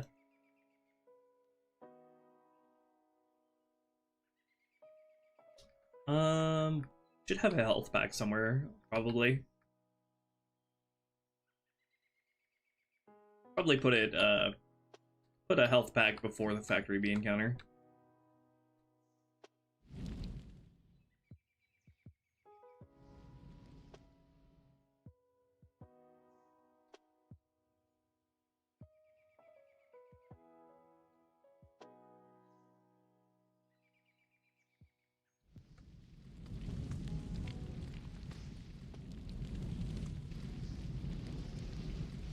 Let's have an extra rocket launcher up here.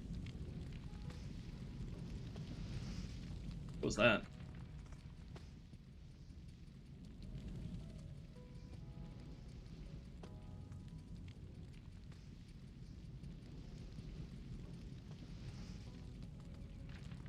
Thank you, Imagine Art, for the $2.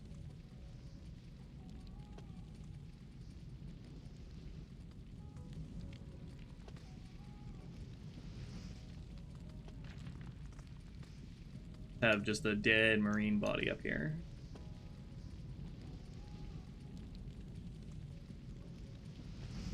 Have him hanging over the edge to tip you off to something up here.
Thank you, Yup, for the resub. Good to see ya.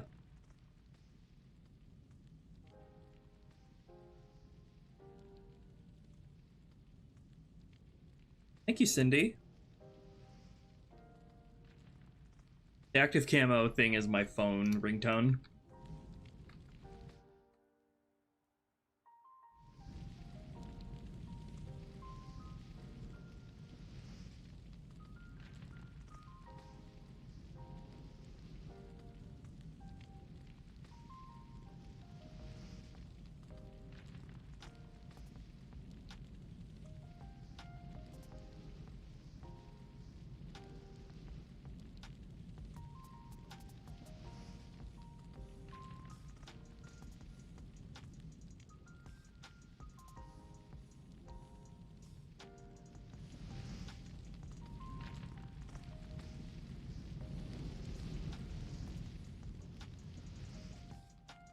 A rocket launcher and a PR.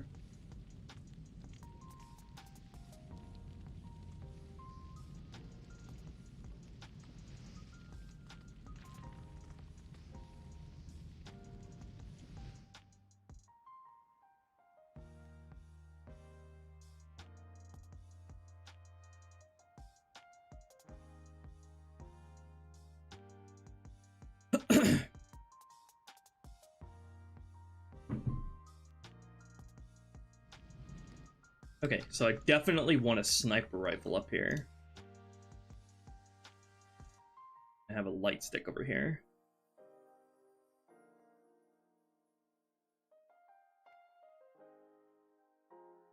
Sniper will be really fun to use if you get up here. Because this will be a really hard encounter, so finding this like super cool vantage point that keeps you safe from the Juggernaut and the Flood, mostly, will feel like really cool. I should probably give the Flood ways to jump up here though, so it's not completely safe.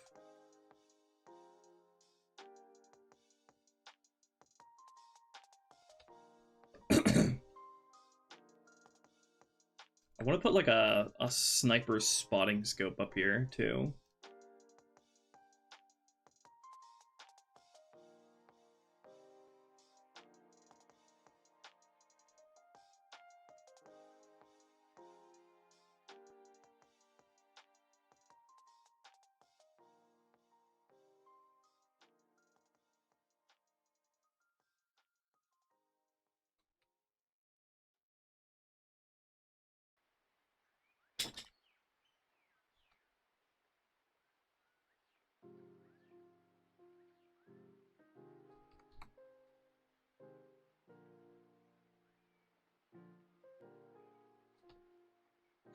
Okay, I'll have another marine body over here.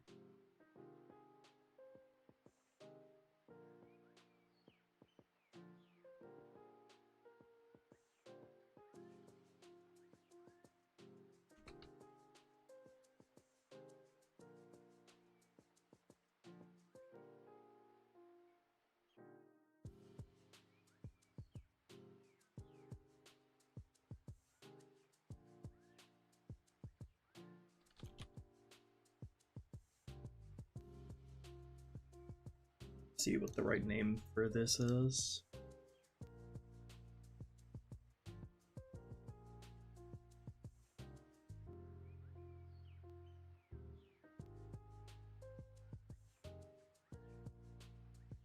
Pose 1, 2, 3.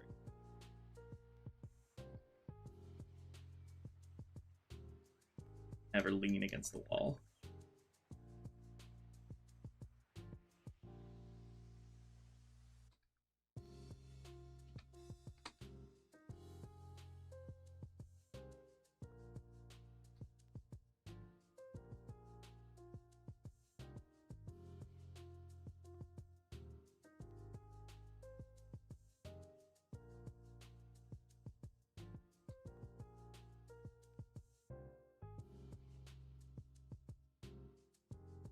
Right.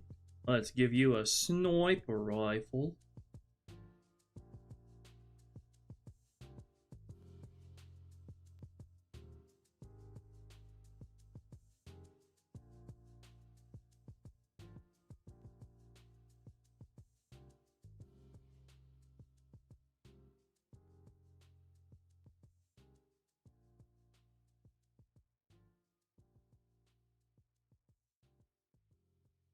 Some ammo here too.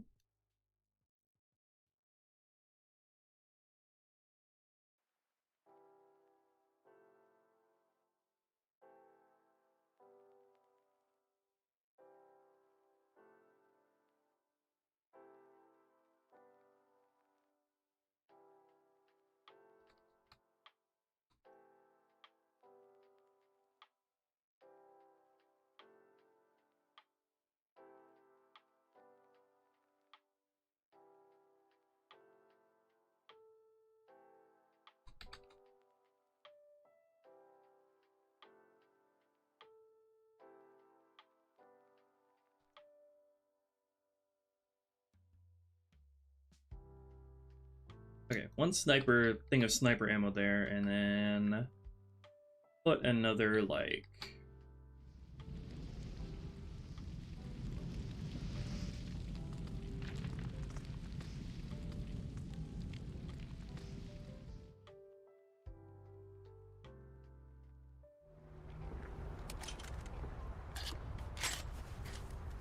hell yeah.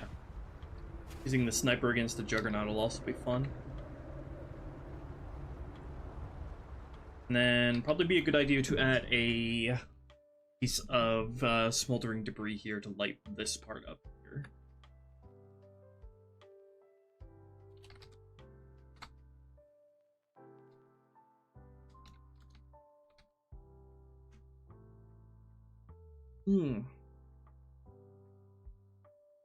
Power cores from containment at all for quarantine zone? I don't think so. They're like really big, and quarantine zone has just enough room for vehicles as it is. And also, I'm worried about allies like driving into it like idiots.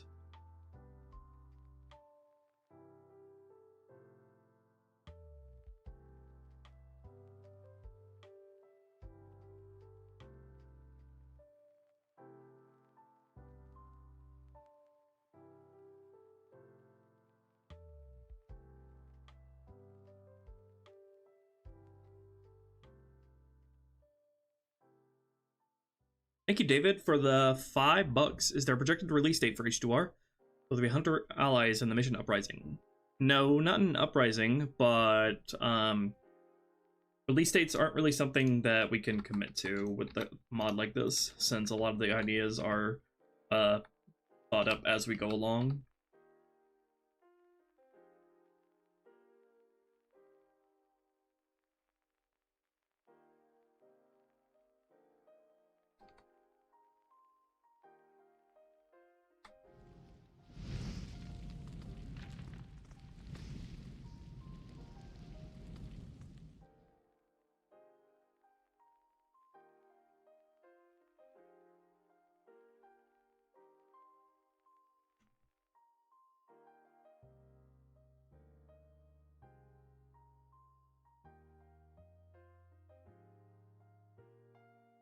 Okay, I'm feeling confident about this. If I'm gonna have this up here be a bit of a vantage point, should probably have a little bit of cover up here as well. I think I probably prefer to have like a piece of instance geometry up here act as cover, like something like this, yeah.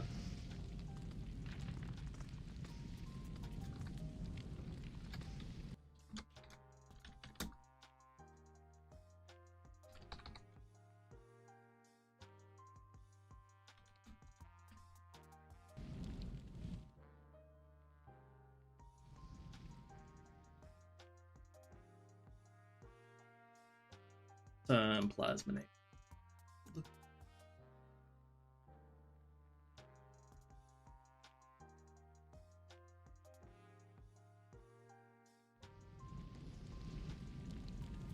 Balance enemies acting like aimbots with human weapons and vehicles by having them not be aimbots with human weapons and vehicles.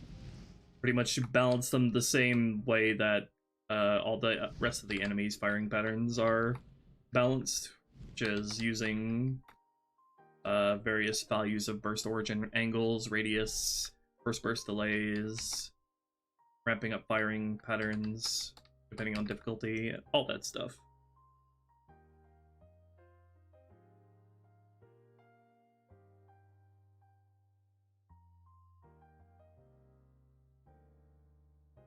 Okay, so now that I got all that figured out, let's redo all of the firing points for this area.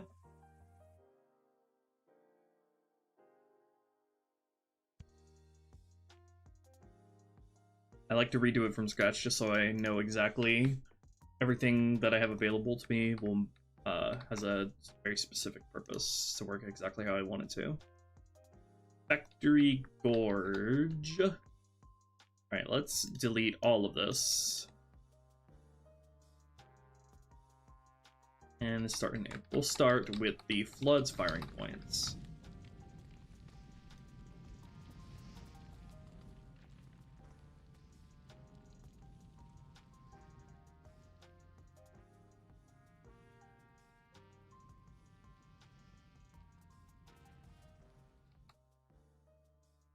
Oh yeah, I was also gonna add. Let me make sure the Flood here have jump hints that allow them to chase you up here if you take the high route.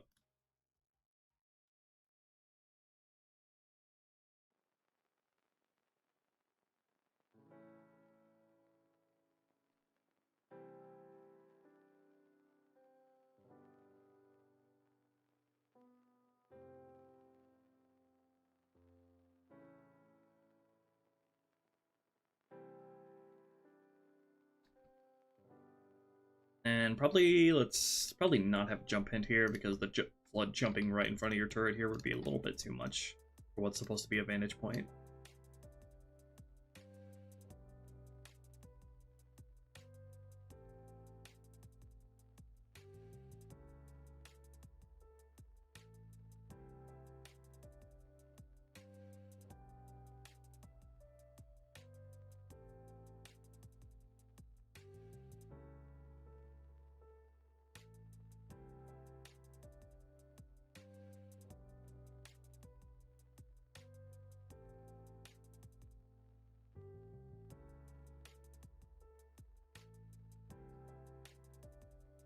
Okay.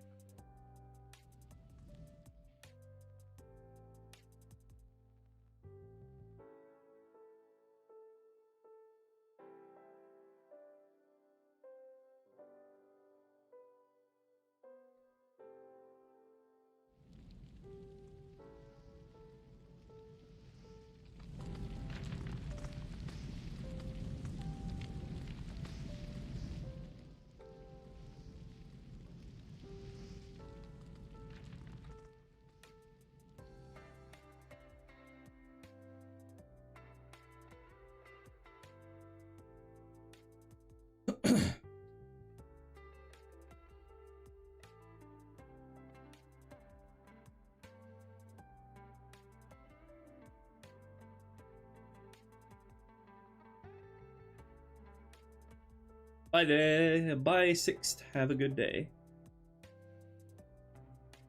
Yeah, we will be doing the Warthog run.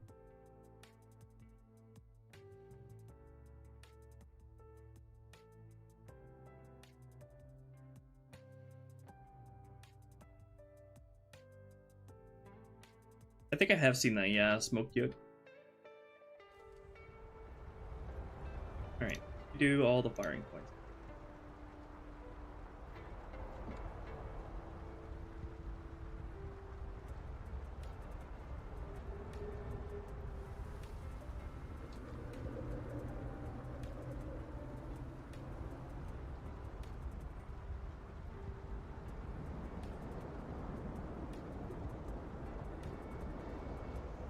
Allow the flood to come back up here after they've initially gone down. Okay. I'll also give them firing points up here so they can chase you up here if you go up here. I should add something in this back area over here as well. Not sure what yet though.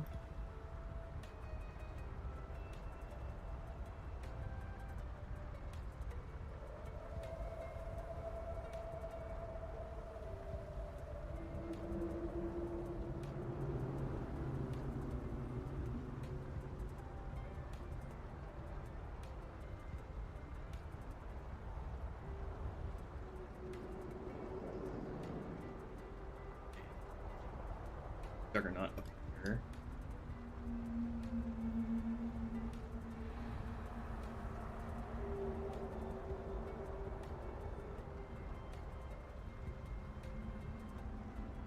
Actually, you know what?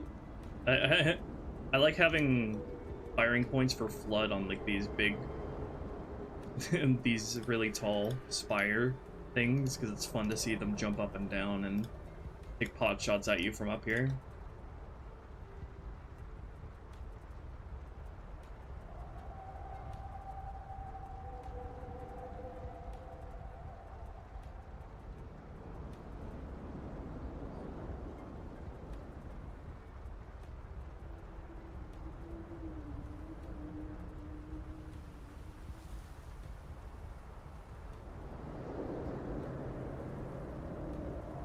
But we do have to finish the final level, go back to the earlier levels. Yeah, I do need to do a polishing pass on some of the earlier stuff, just because of how long this has been going on.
Thank you, Tristan YouTube Arts, for the $5. Maybe ask when the Honor Guard Ultras, why the Honor Guard Ultra helmets are red? Because the Honor Guard Ultras have white armor with red accents.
Secret Ruby Grunt in this mod?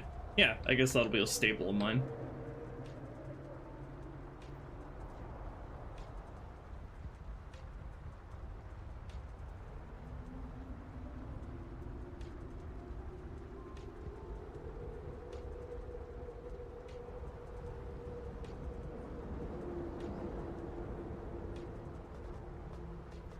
Probably make sure their firing patterns stay within view of the turrets here.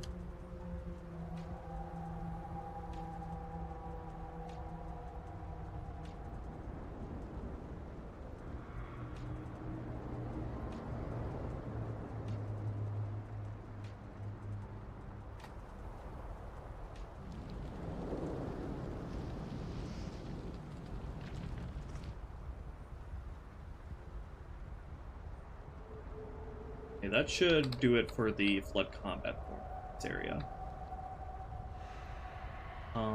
Do I want to give the Juggernaut any specific firing? Juggernaut could probably use all the same ones here. Okay, now for the Marines back here. Probably move this grenade case here because it's going to get knocked around by the guys taking cover here.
Okay, and now for your allies. I need to give them very specific sort of firing points. Make sure they self-preserve intelligently. And they're not getting in your way, especially in this opening part.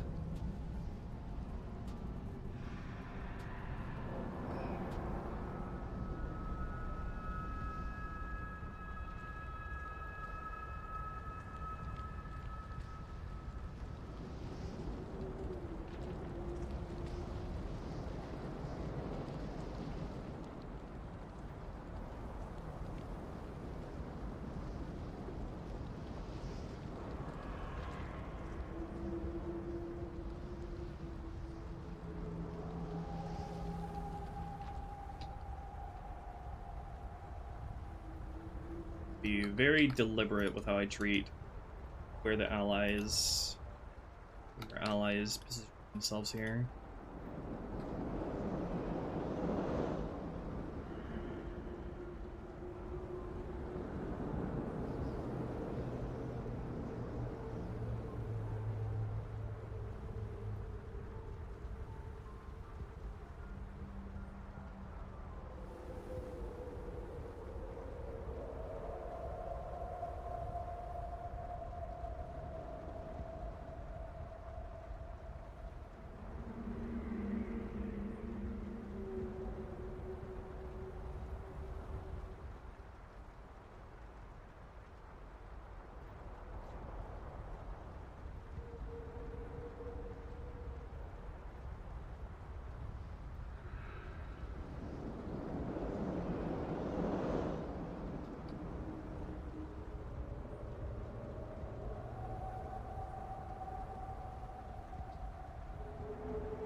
guys are moving up on the Marines.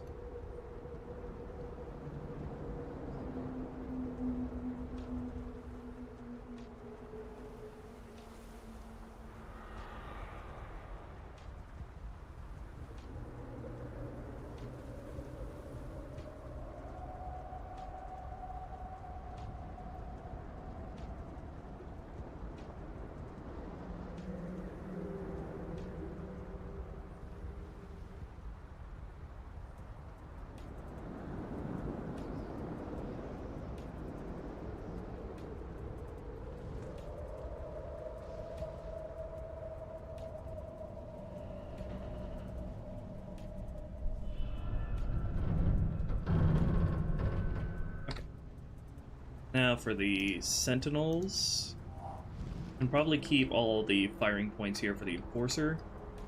Probably good to have them spread out a little bit more though.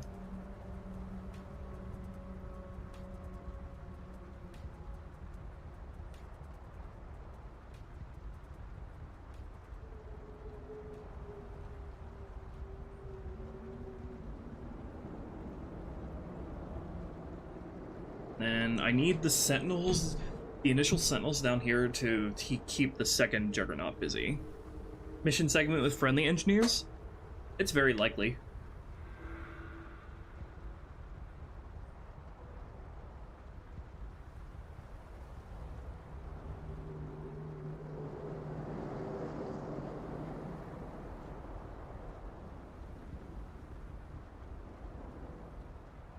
Once the second Juggernaut is dead, I can have these Sentinels do more free roam. But I really just need them to stick close to the Juggernaut. Starting out.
I need to have the Enforcer give chase to you if you try to run past without killing it.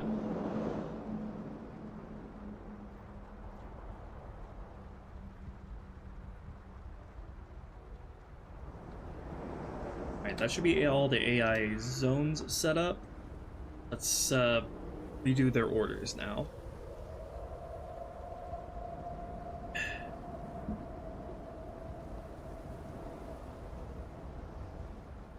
Starting with the Enforcer. You're going to be bunkering, so you do not try to do the vehicle grapple if the player gets on a turret.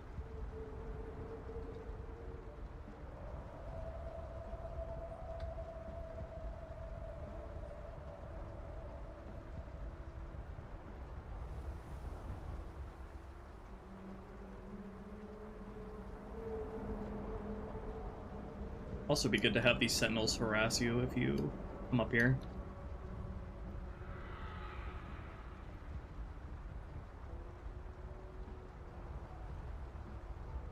So you're just gonna start out there, and then once the player goes to mid, I'm gonna chase you.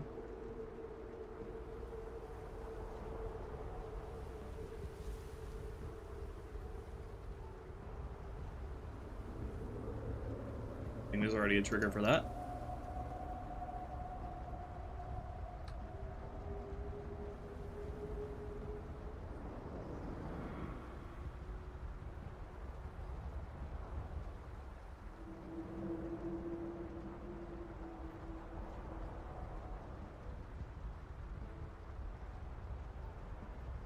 gonna take up position over here if you run over there. Nice and simple.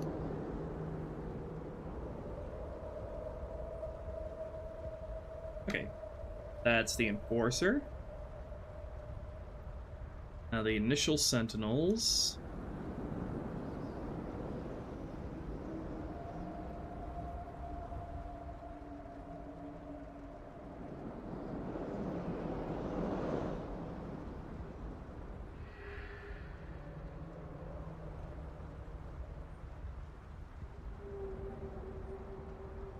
So I don't think, I'm not sure if AI, let's see if the AI following works properly for following the Juggernaut.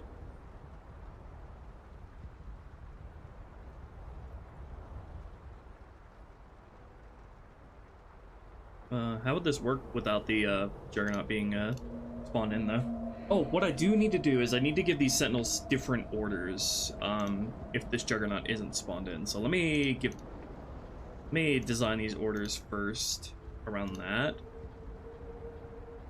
Then design their heroic above orders.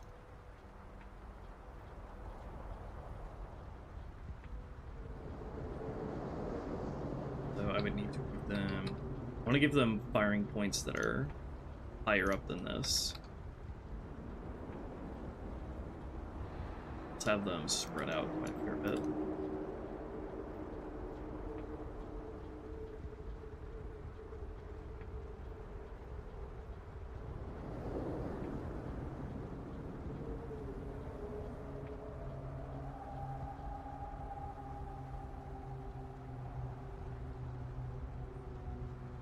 They're gonna be much higher up on normal below. These are also the orders they'll take when the Juggernaut is dead.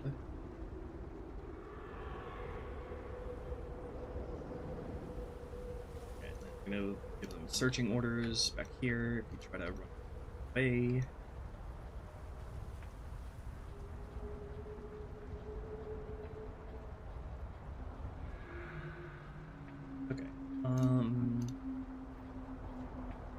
Set their heroic up orders in the script.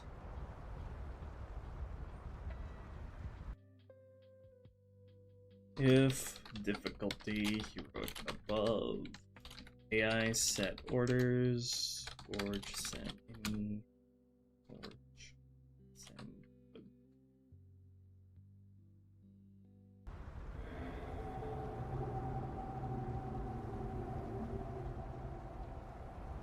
Follow the Juggernaut.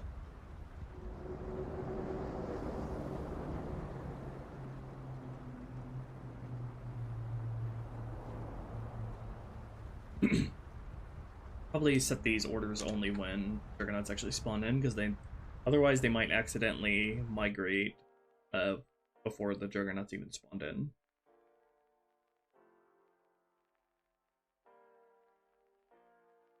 Actually, wait. Just have the game wait until spawn done.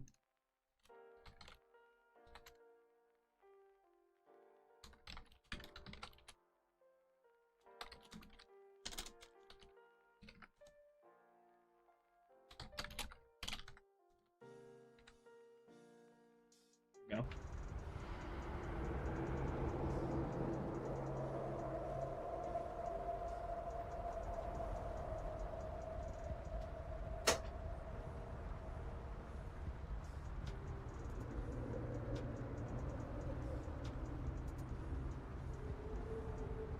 Okay, they are gonna follow the Juggernaut around.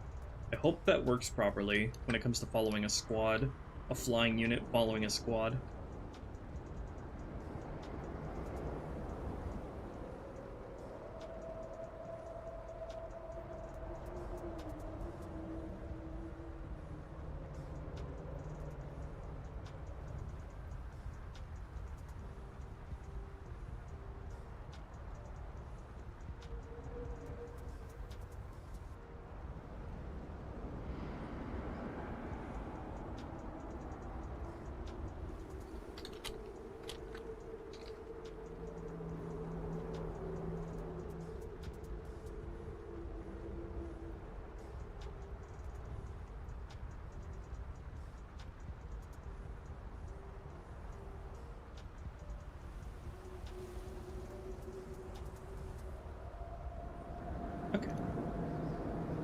for the sentinels that spawn later.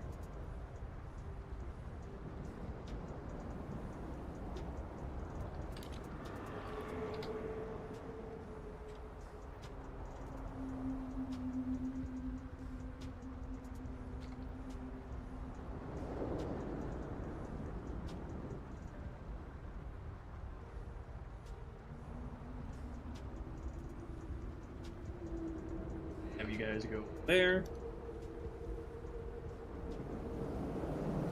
And that's it. Now for the initial flood.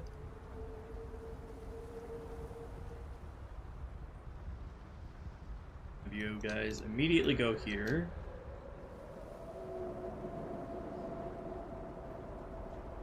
Searching spots all around here.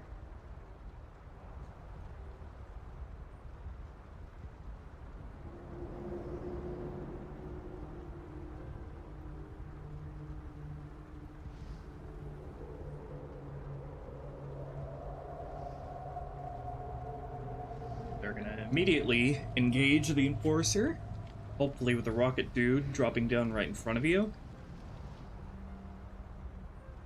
Okay, and then the flood that spawn in later.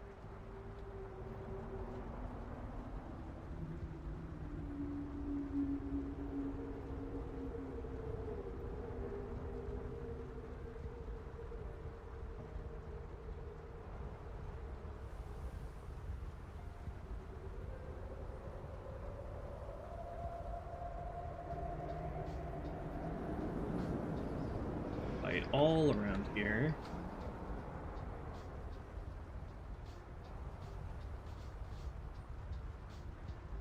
And the carriers are going to use the same order. Okay. Now for the first Juggernaut here. He's running on a script, so I can just give both the Juggernauts the same orders. Actually, this first Juggernaut needs to have a specific no berserk style, so it doesn't get its rock throwing interrupted. So, Gorge, Jug, 1. Bunkering and no berserk.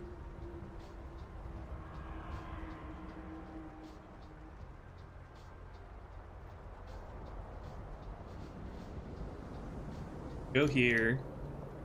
Okay, and then you are going to progress to the generic Juggernaut orders once you are, let's say, strength down 50%. Or the other Juggernaut is dead.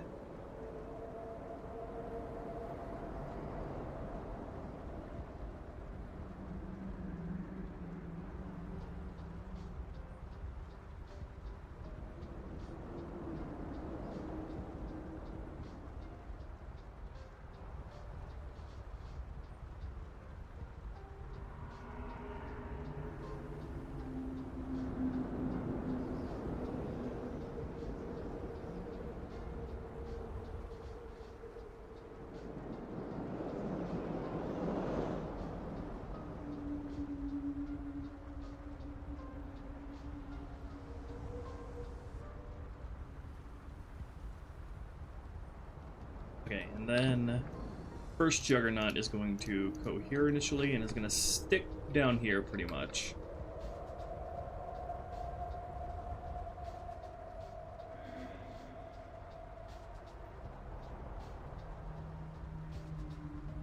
And after the second Juggernaut is dead and the initial Sentinels are dead, it's going to have a little bit more free roam.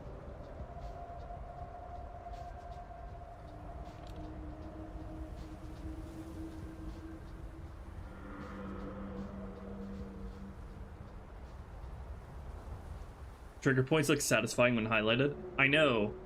I love placing all the firing points.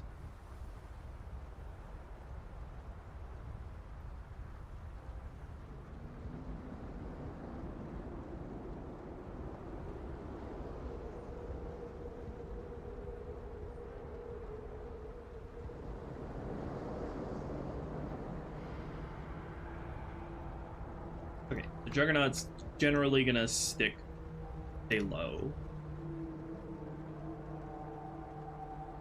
Stay on the low ground, right? give you that same order.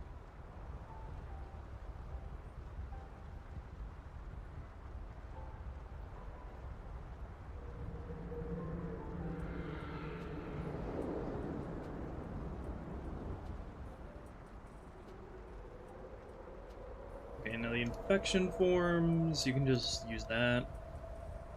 Pretty sure orders don't even work for infection forms.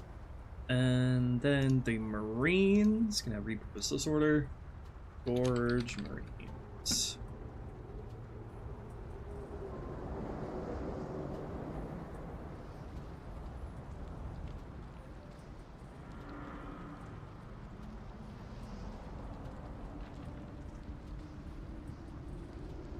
Wipe this clean.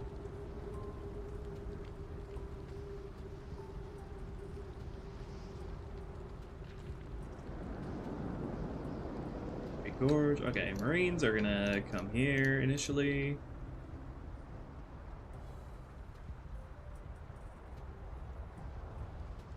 Searching orders back there if you run past them.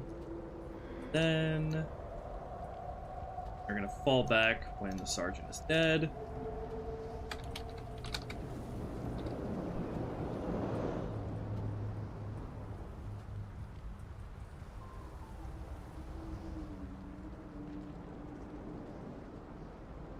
Or when they're just getting fucked up.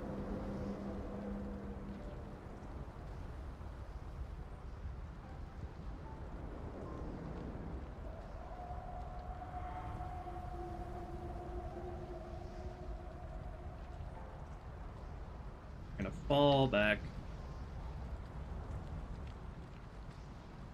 Here. Searching orders here. Behave a lot more timidly. Give the sergeant the same orders.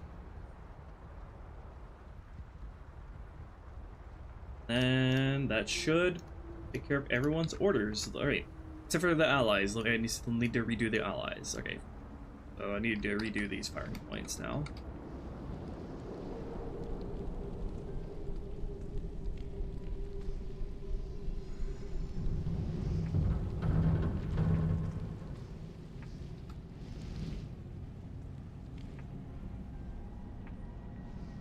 Okay, so they are going to hang back until the flood up here are weakened.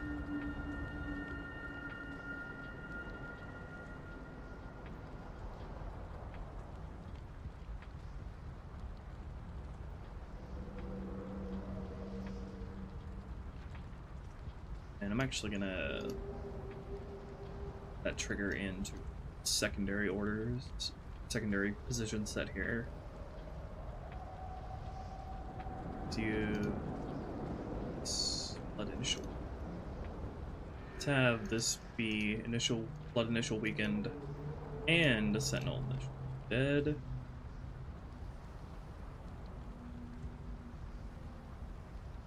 Carrier forms driving the gun goose.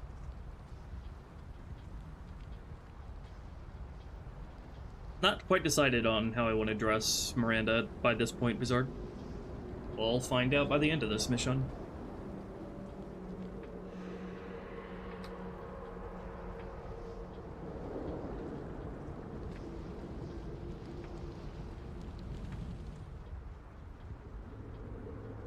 Need to be very careful with how I handle the allies here because they can easily get fucked up by the combination of blood combat forms, the Enforcer, and the Juggernauts.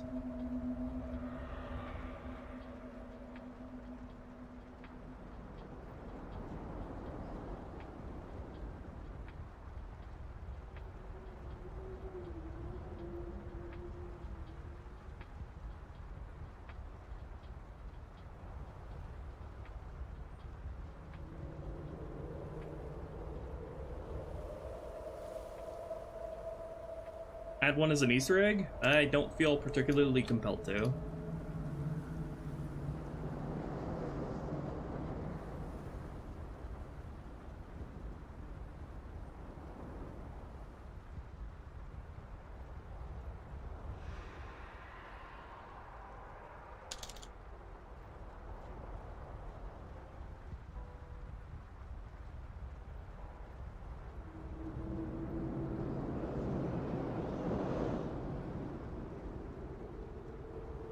You're gonna stay there until one of the Juggernauts is dead.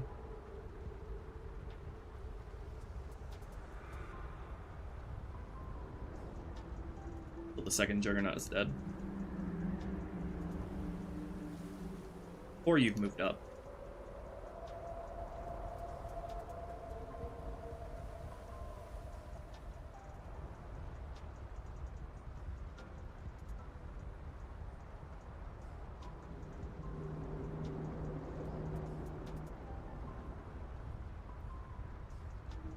And they're gonna hang out up here until the other Juggernaut is dead as well.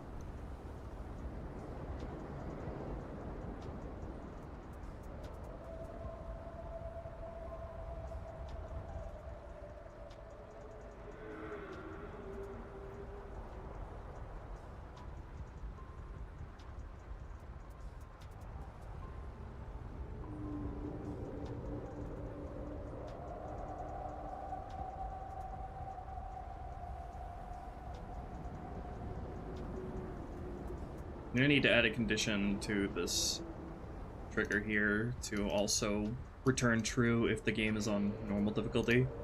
Let's see. I use difficulty normal below here.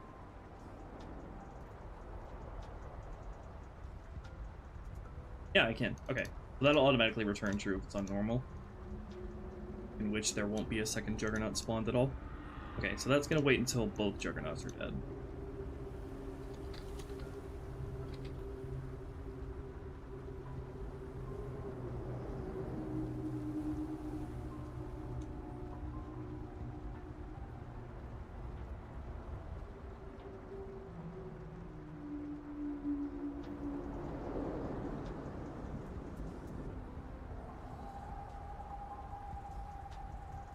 Okay, now I have them up.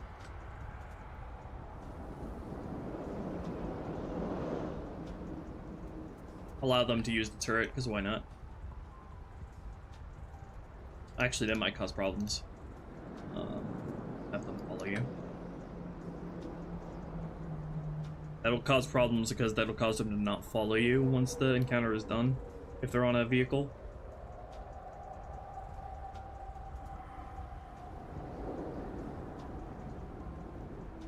Okay, we'll have them just follow you wherever here.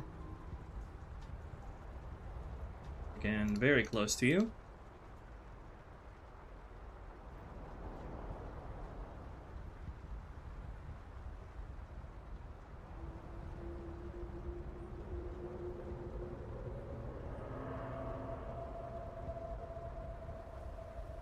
Okay, and then they will move up once the Flood are dead.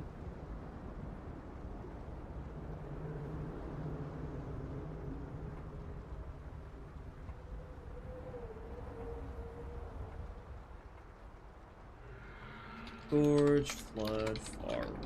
Yeah.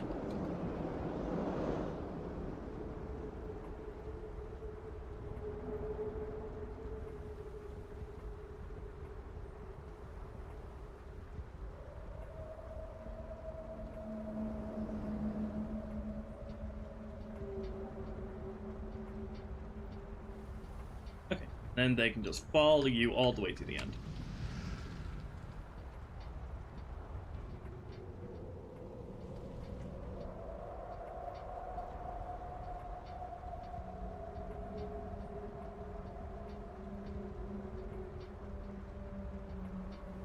Alright. Let's see how well the encounter plays now. I think the Juggernaut, the second Juggernaut, might need some fine-tuning to it to behave properly with the Sentinels flying around it. Might need to use a command script, because I'm not sure if the Juggernaut will try to melee the Sentinels.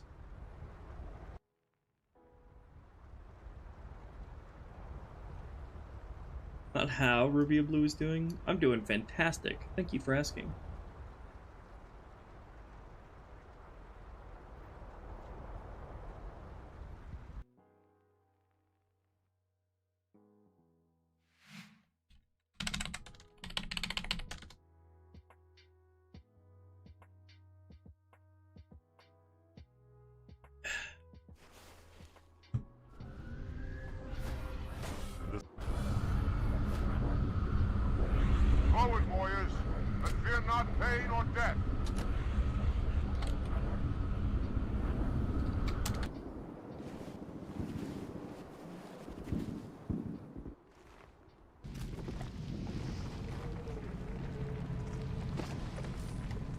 I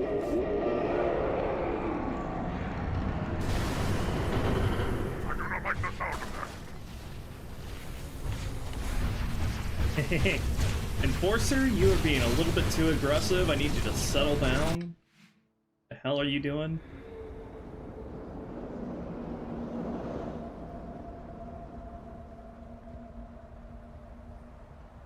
That is not where you're supposed to be fighting from, you bastard.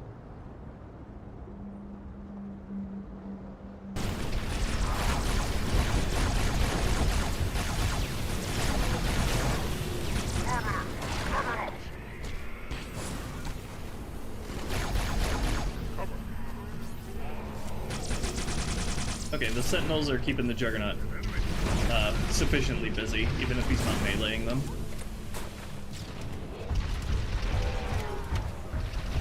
I really need this Enforcer to just stay in one place. Probably just, let me just get rid of your firing points altogether. You just can't go anywhere. Stay in place, please.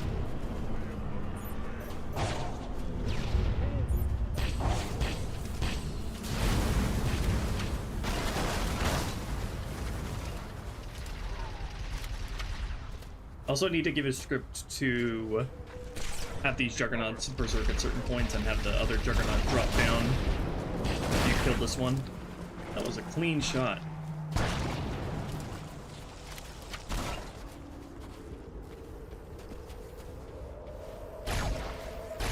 I need to delay the spawn of these Sentinels a little longer.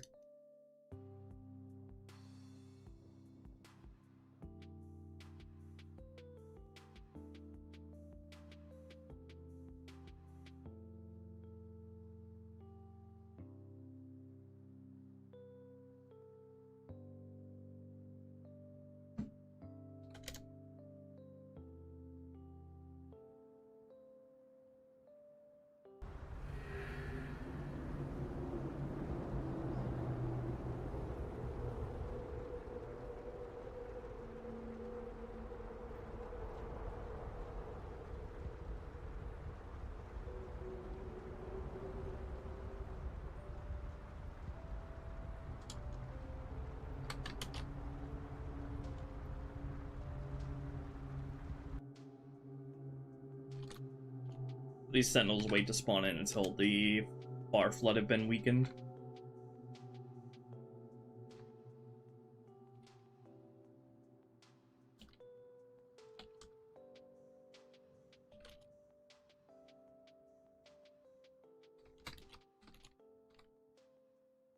But like less than 65% strength.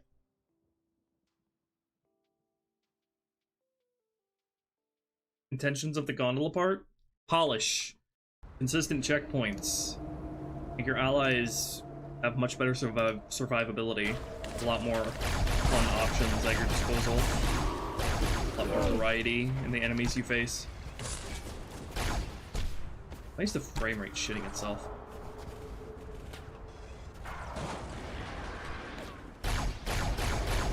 What is wrong with the frame rate right now?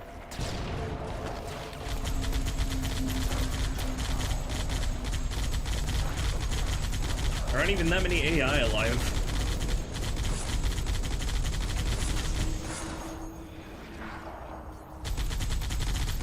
The spotlight works wonders for this area.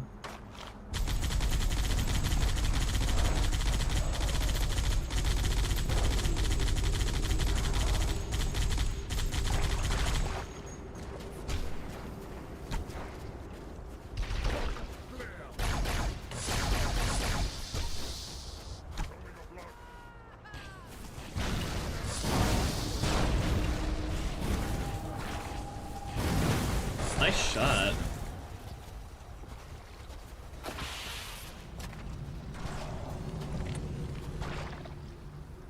Hi.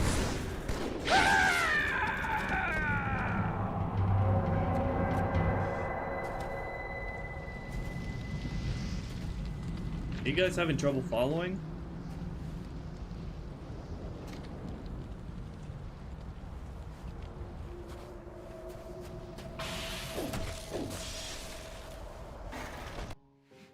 that went pretty smoothly. I really need to polish out the Juggernaut fights a little bit more.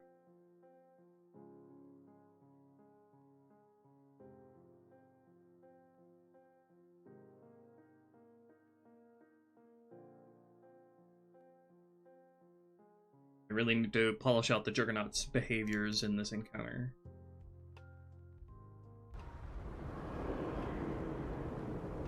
So allies looking like they were having trouble following me there.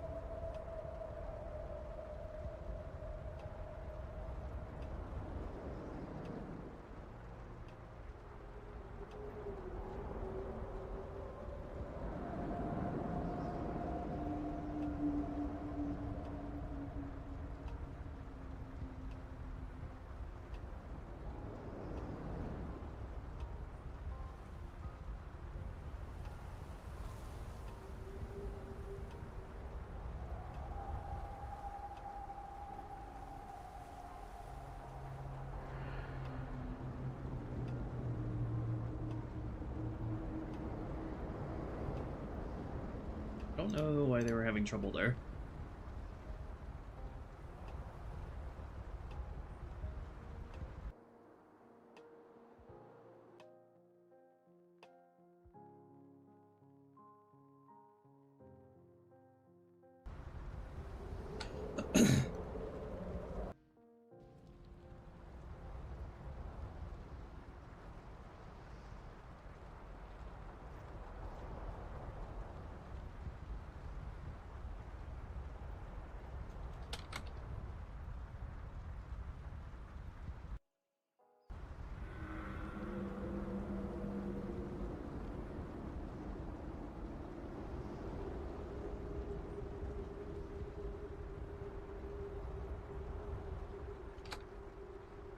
Thank you, Nathan, with $5. Cannot wait to play this mod. I'm looking forward to getting to see people play it as well.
What else?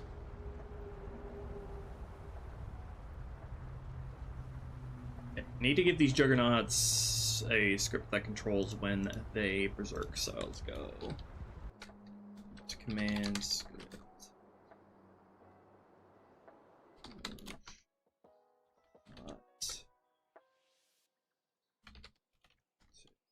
Okay, sleep until... Alright, we're gonna wait until we are less than 50% strength, or the Juggernaut up above has died.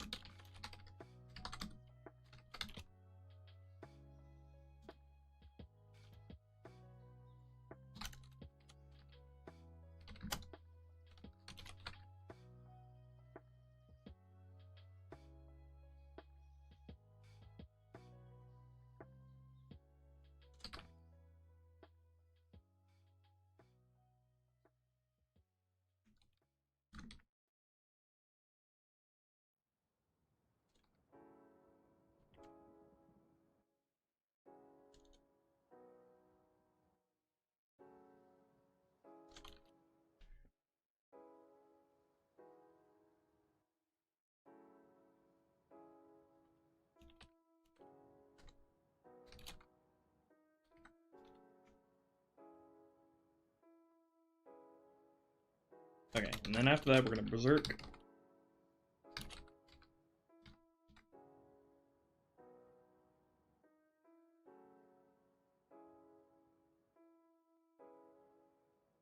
And then trolling for the other guy. Gonna have him throw rocks at the Enforcer until the Enforcer is dead or the player's moved up.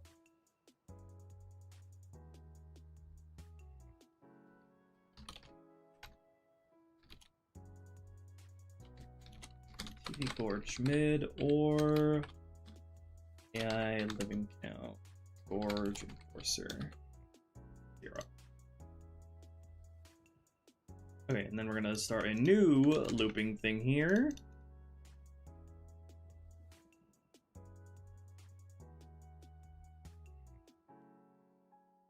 Where we are gonna throw rocks at the player instead.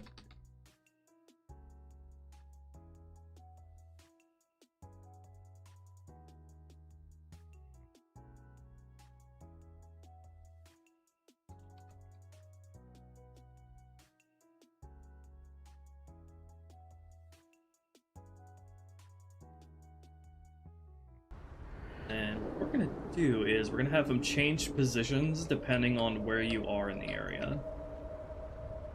So he's gonna throw rocks until he is, let's say, AI strength, AI current actor less than 50%.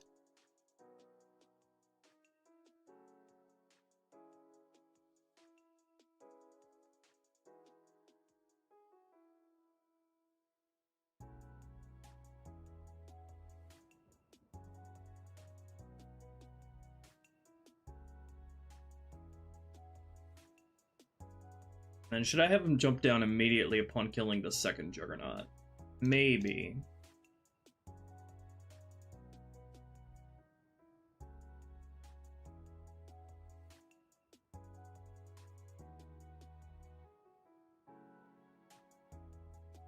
Let's compromise a little bit here. Let's have him jump down if he's less than 25% strength.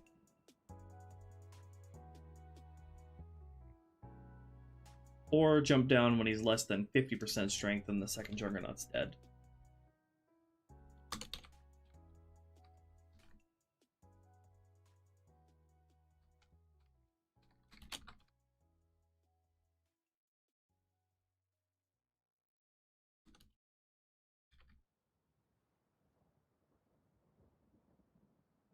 I'm gonna have to check for if it's on heroic above though first.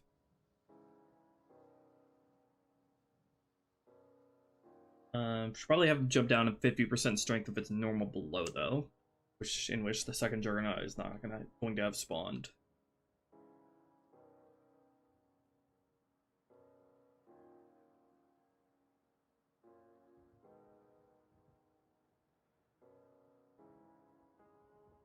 Go. Just either check for if the second Juggernaut's dead, or if the difficulty is on normal below.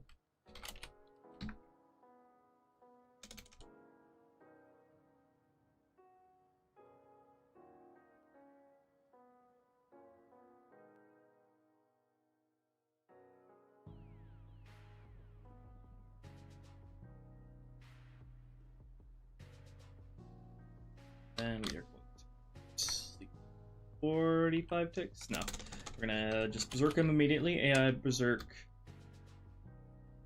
Gorge jug 1, and then he is going to get your ass.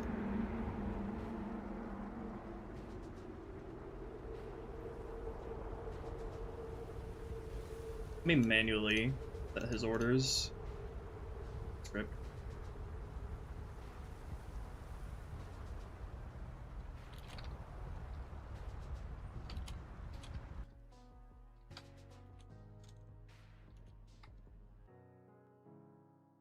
Okay, and then we're gonna have him go to certain places depending on where you are in the area.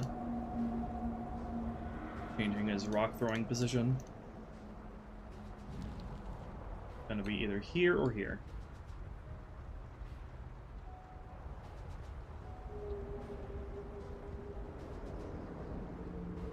So we're gonna declare that at the very beginning of his script. So if volume test objects TV Gorge mid players, you are going to CSGO 2 fact Gorge 01. Otherwise, or 02. Otherwise, you're going to go to Gorge 01. Okay, so he's going to reposition depending on where you are.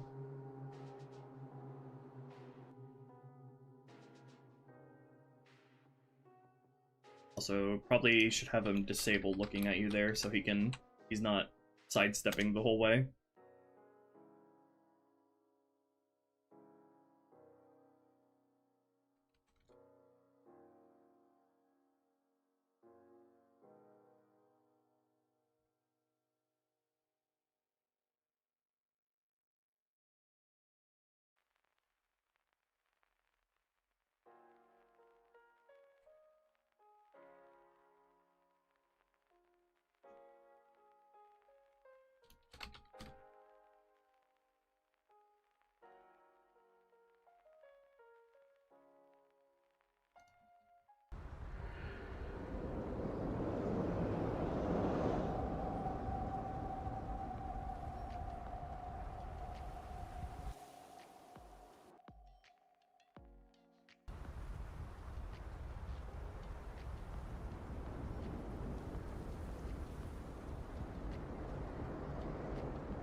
That's great.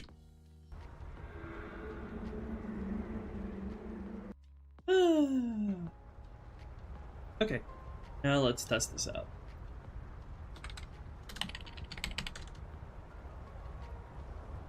What's my favorite candy bar? Honestly, maybe Crunch. I love Crunch bars.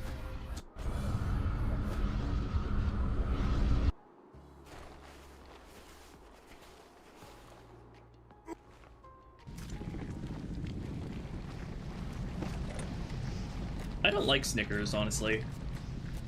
The nuts in them and like one of the other mushy sort of ingredients doesn't really do it for me. Oh, I love Twix as well.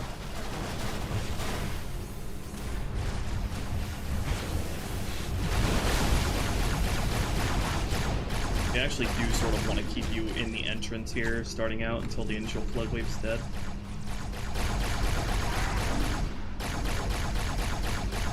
What happened to the rocket? Avatar, a Juggernaut.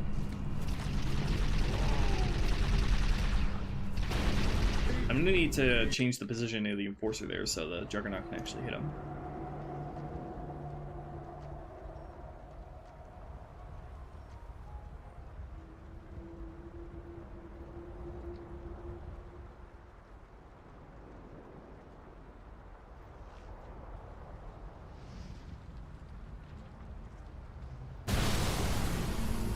Maybe I should probably also do Object Dynamic Simulation Disable on the Juggernaut here, or on the Enforcer here. So he's not getting knocked out of position, because he can't move at all because he doesn't have any firing points for his initial orders here. So a separate script for that.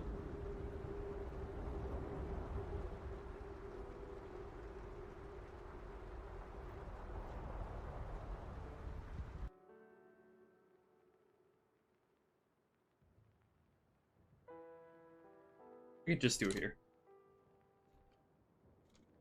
Object, dynamic simulation, disable, AI, get object, Forge, Enforcer.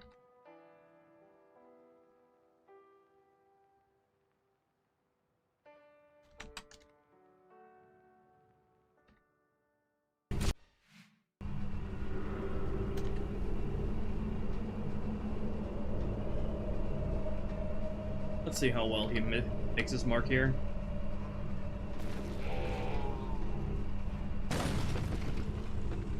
That was a bullseye, but it didn't do any damage for some reason. Why is that not doing any damage? Check the damage that does this.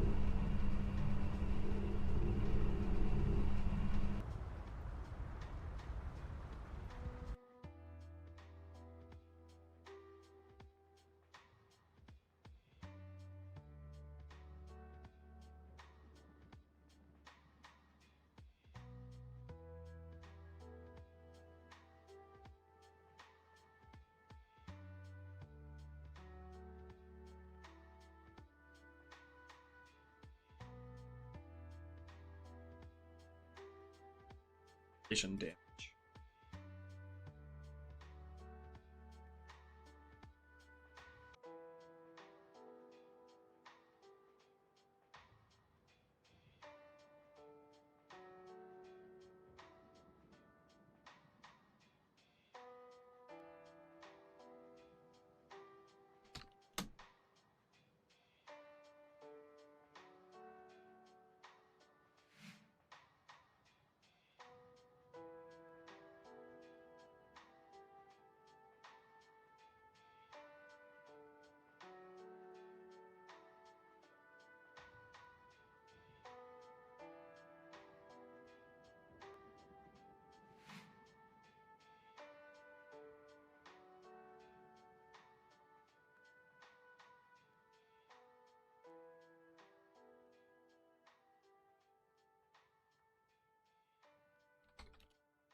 We just disconnected there.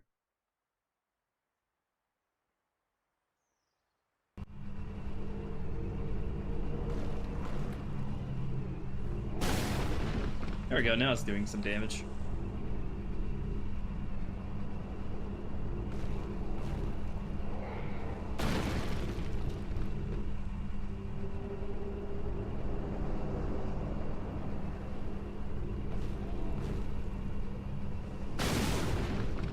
I don't think he can turn at all when I disable his dynamic simulation. Let me try another approach. About unit impervious. Yeah, I get unit.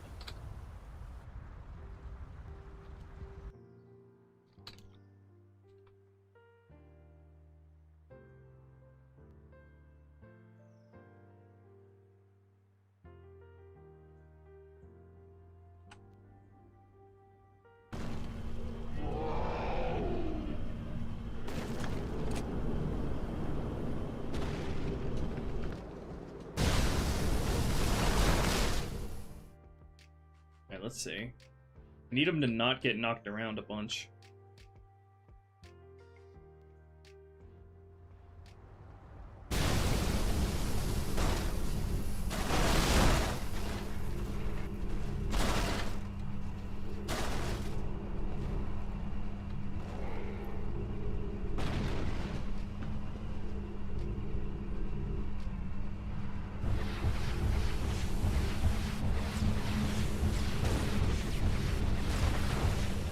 His ping animation fucked them up there.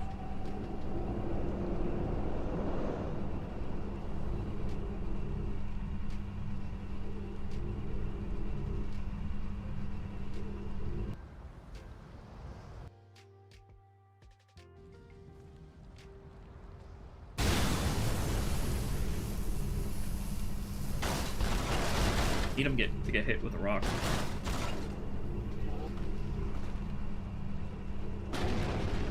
That hit or not? I can't tell.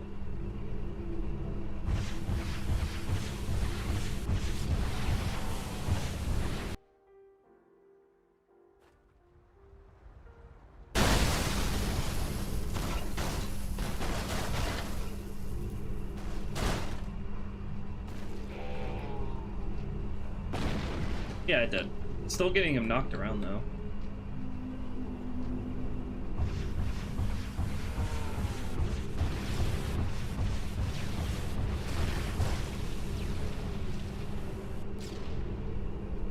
Okay. Probably you should do something like have the Enforcer prefer to target the player or something, so the Juggernaut doesn't get killed as fast. Forward, warriors, and fear not pain or death.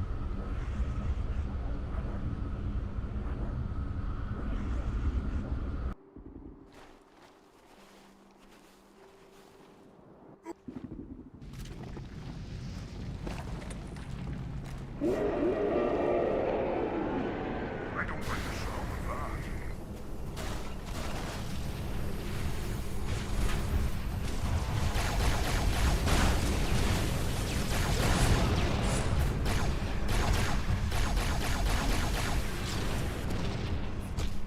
Arbiter, Juggernaut.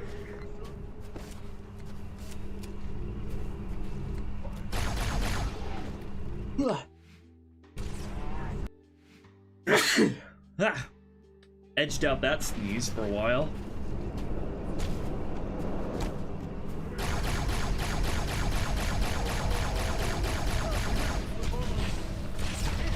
Why is this?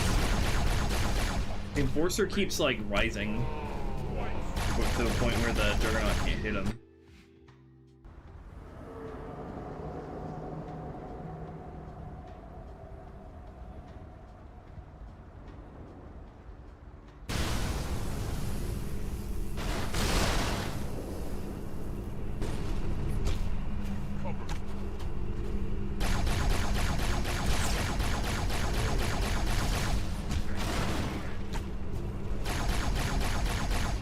Enforcer seems, I need to give him like at least one firing point, otherwise he just doesn't want to do anything.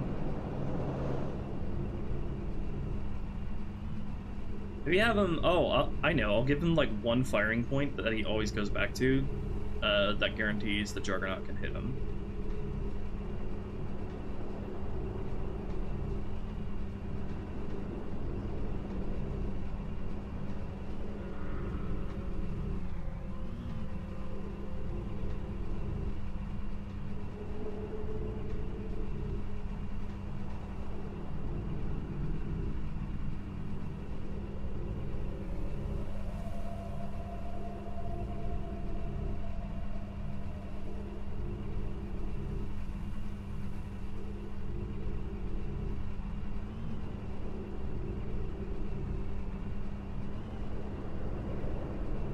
Alright, you are gonna just stay right here.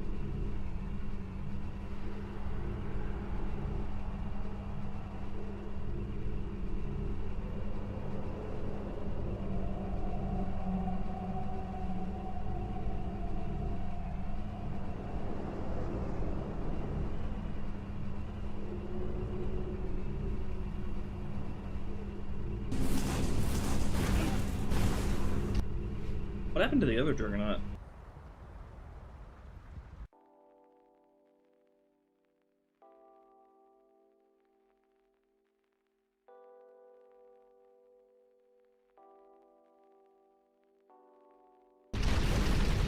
He's still alive.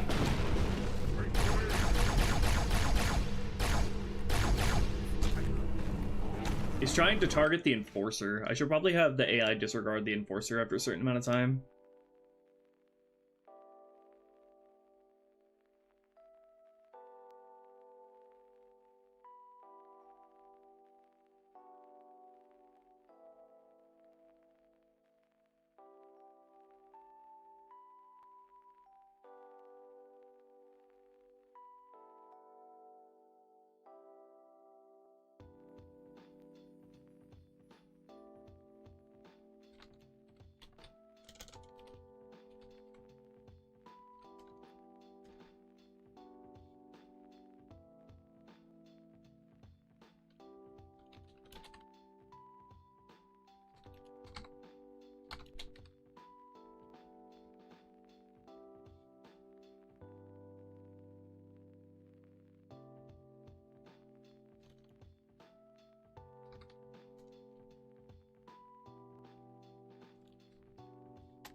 them on disregard after all the flood died, just in case. Well, thank you, Grid. Always great to stop in and see the progress. Truly believe this will bring a lot of attention back to the community. Also, Hope so. will we be seeing any additional cutscenes, cinematics that go along with the expanded gameplay? We have expanded cutscenes, a lot of which is based on the storyboards. But yeah, we do actually have new cutscenes. I'll save those as a surprise. Thank you very much, Grade Always A. great to stop in and see the progress. And thank you for Truly using believe Streamlabs. this will bring a lot of attention back to the community. Also, will we be seeing any additional cutscenes, cinematics that go along with the expanded gameplay?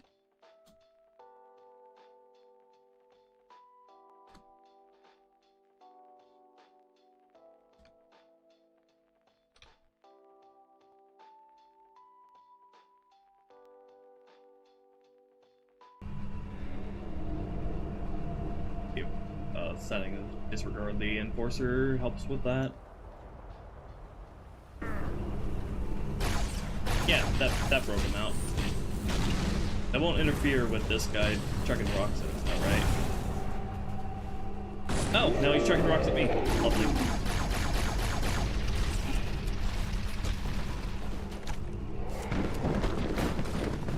God, the temper tantrum.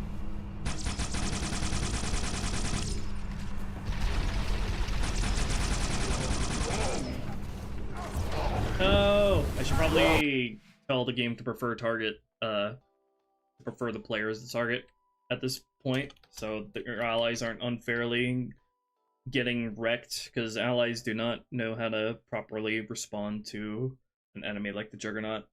AI prefer target players. We'll disable that once we're across the gorge.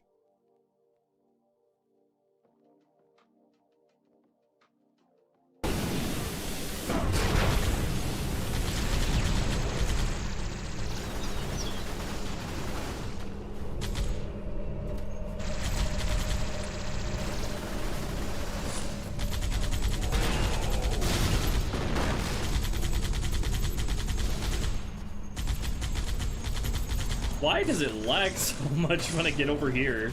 There aren't even that many AI active.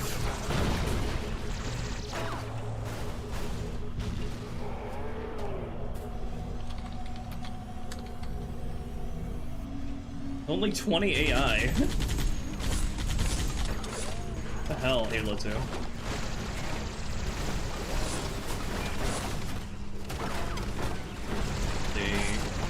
The Juggernaut over here. Drop down. Halo 2, get a grip, for God's sake.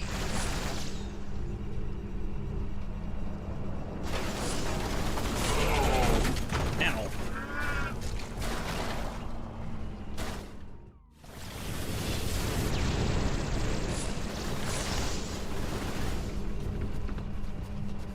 I want to see you path over here.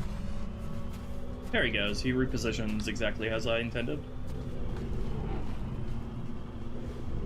Ah!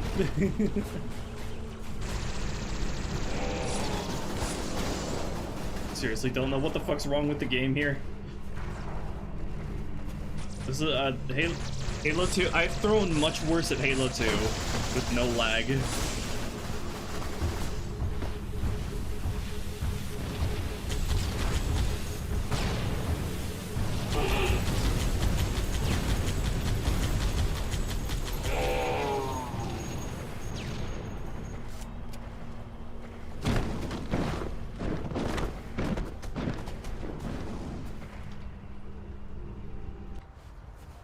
Erase all the AI and that fixes it. A command script that someone's running?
what is going on here? Who is causing issues right now? Nobody's running a commands group at the moment. Ah, my eyes!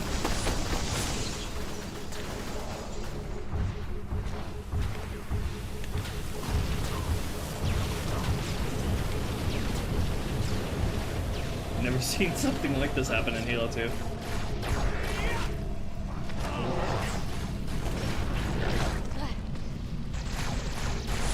Is it like one of the scripts running in the background, maybe? Happens whenever it's the midpoint.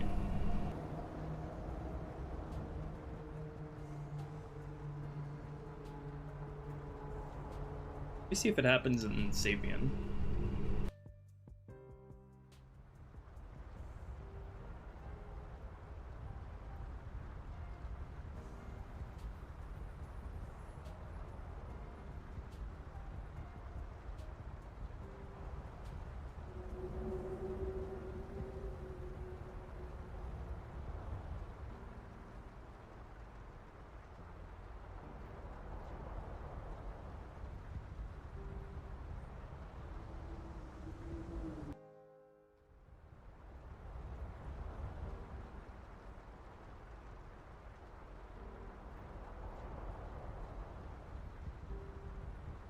Hey there, Unseen.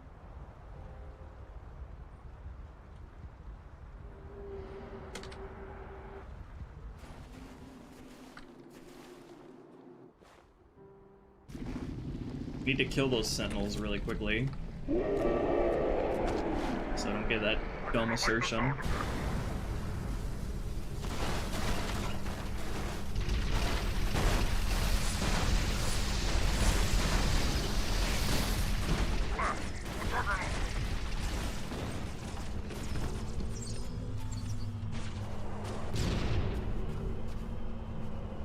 Still getting issues in Sapien.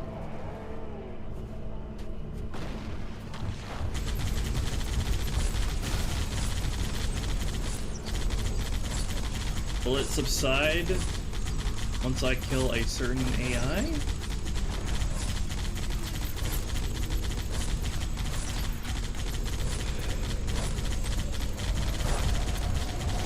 It fixed itself once I killed one of the flipped combat forms there. Reason.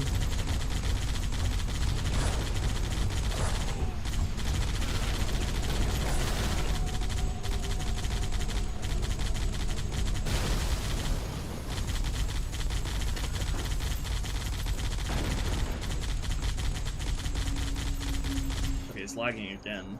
Probably because another wave of the combat forms spawned. Is it because of one of the combat forms?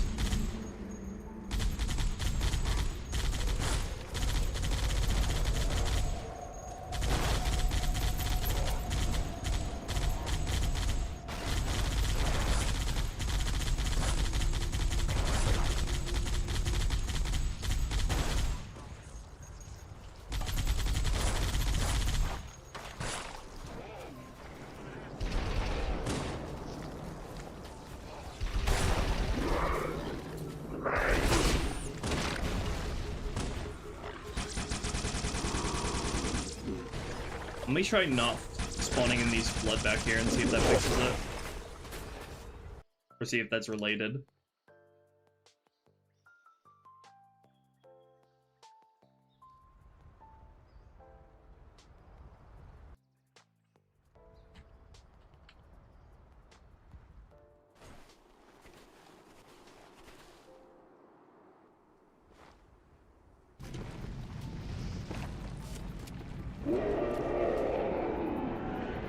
I don't like the sound of that.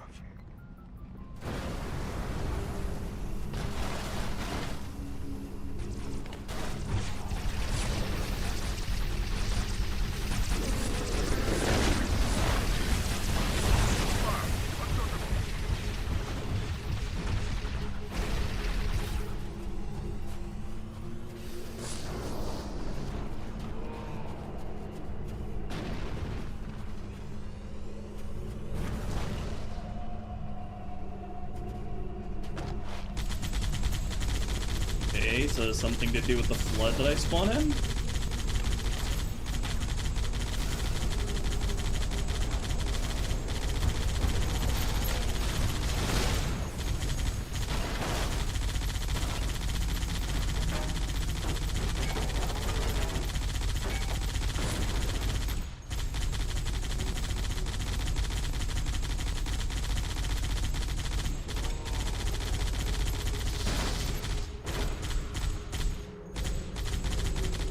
Thank you, Leper, for the 19.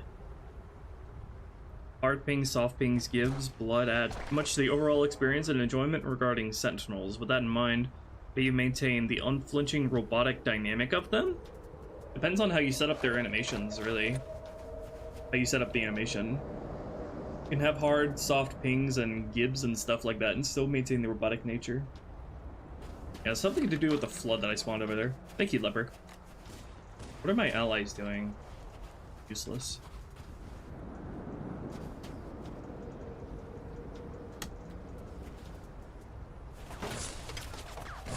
Oh, now here they come.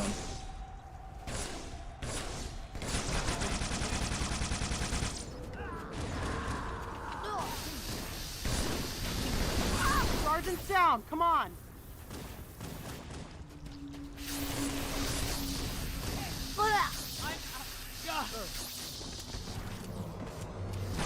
These guys spawned in way too late. I should not have done that. I was risking getting that dumb assertion again.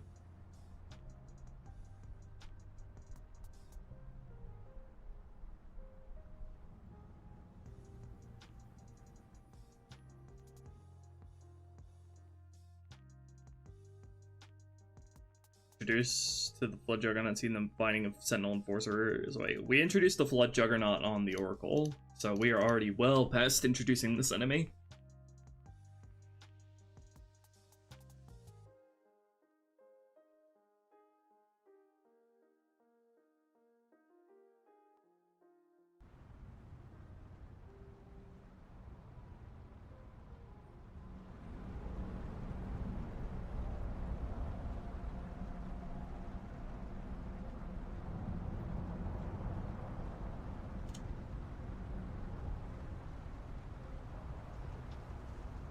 They spawned in so late because the Gorge Flood, I didn't have them spawned in.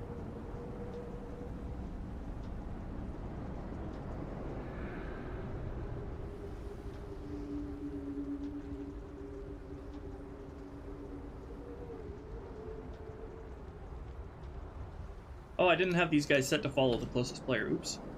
That's why they're not following.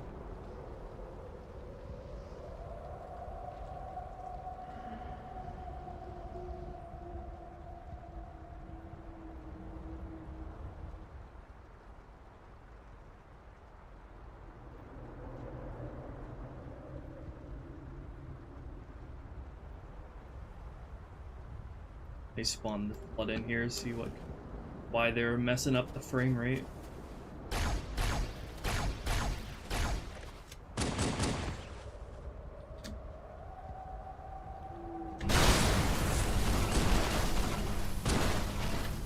Okay, yeah, that's something.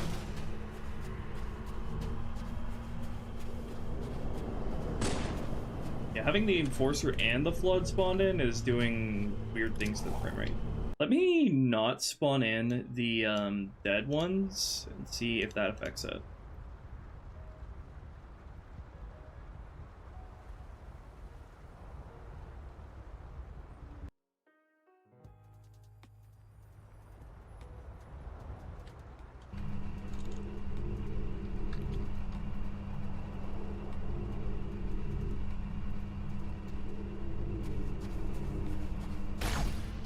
Oh yeah, that's still fucking up real bad.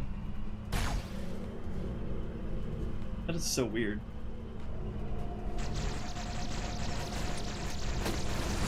Not based on what's currently being rendered, I don't think. Because even looking away from like the fires up there still fucks up the frame rate.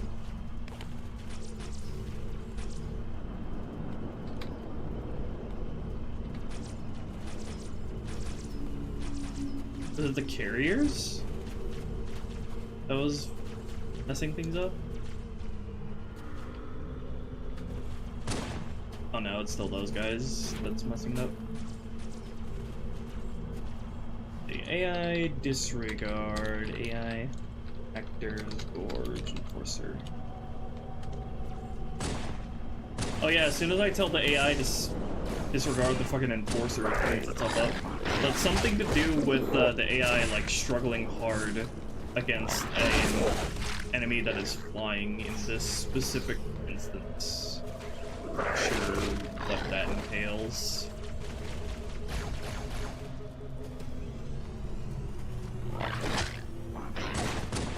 What if I spawn the sentinels in?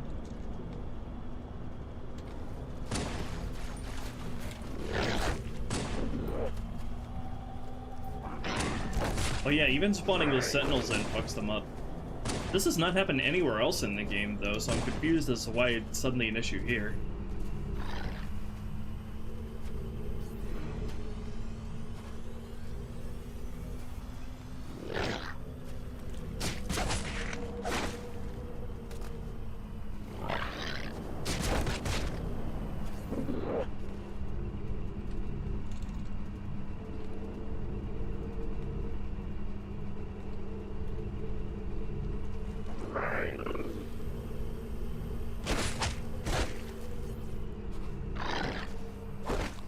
Let me check their orders again.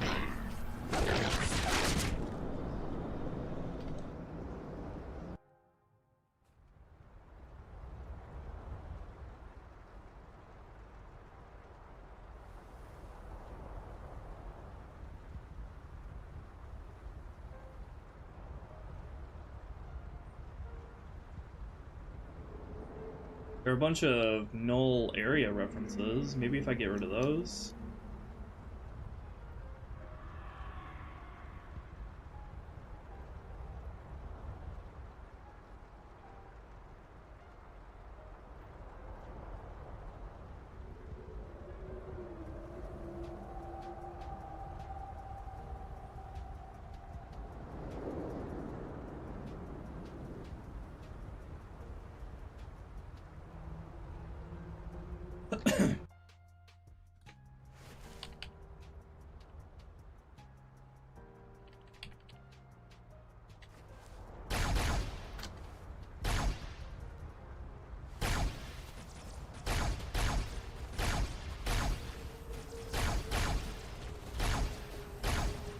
Alright, so far so good.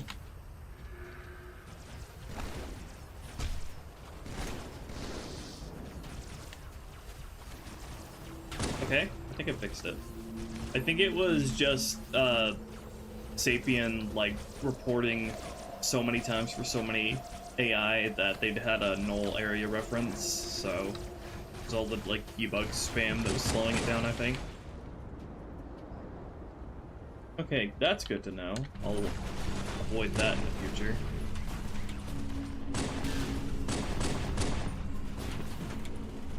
Where are you going?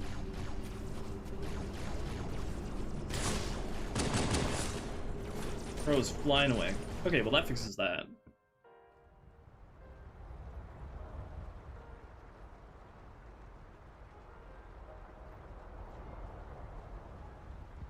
I don't know why he flew so high. Okay,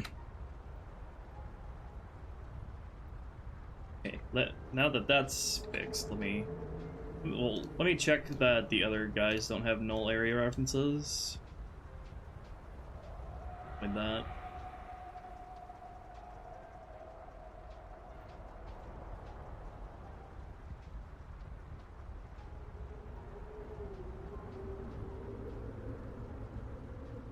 Be good to go now. Alright, let's give it one more playtest.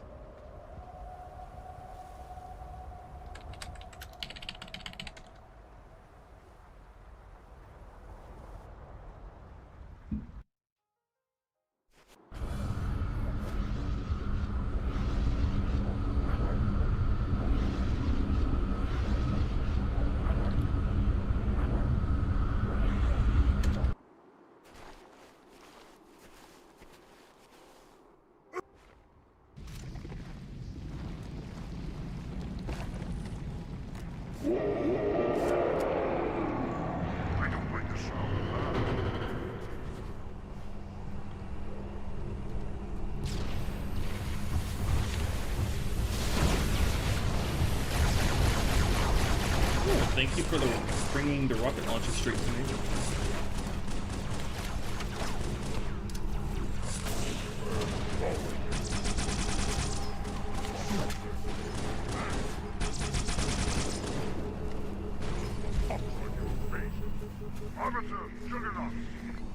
Arbiter of Juggernauts! Those sentinels die really easily.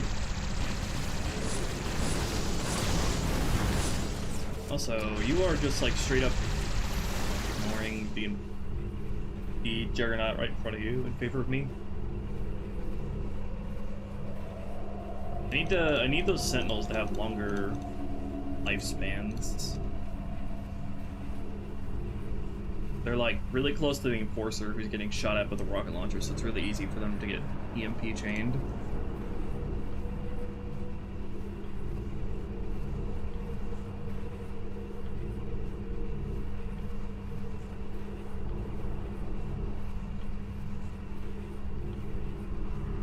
Yeah, preferred target player soon as fun.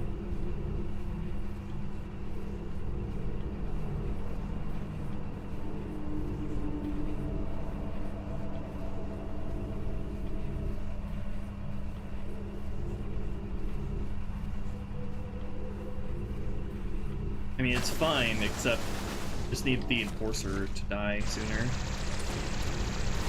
The Enforcer just needs to die pretty quickly in this encounter. He's more so just bait for the guys that initially spawn than the actual threat of the encounter, which is the Juggernaut.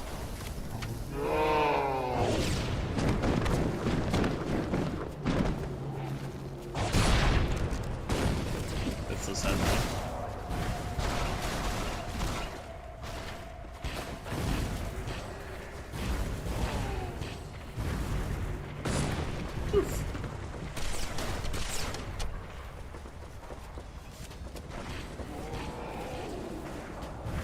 Probably have him delay his orders until he's actually on the ground.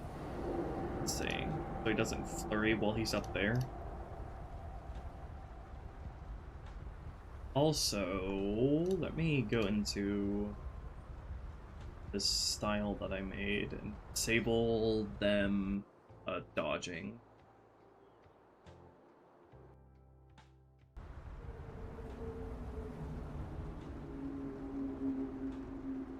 I can do that.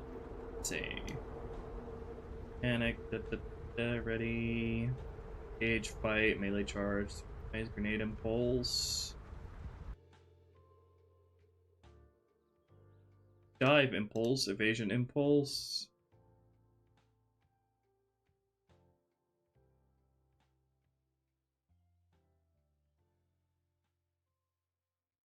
Okay.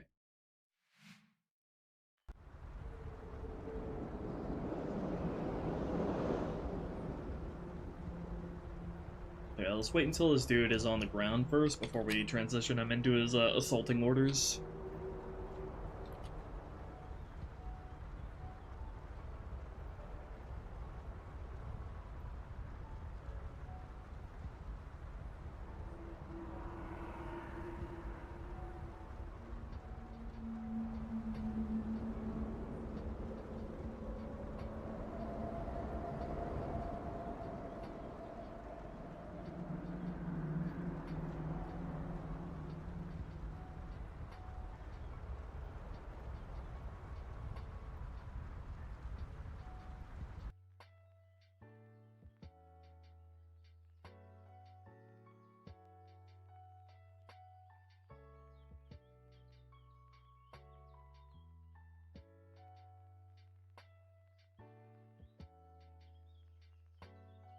We're gonna go sleep until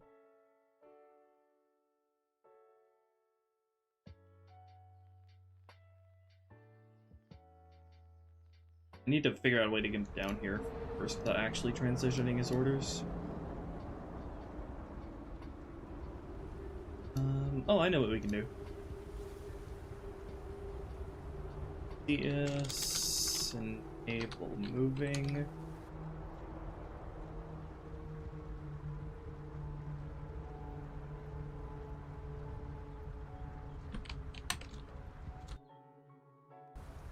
use his initial orders here with the same trigger.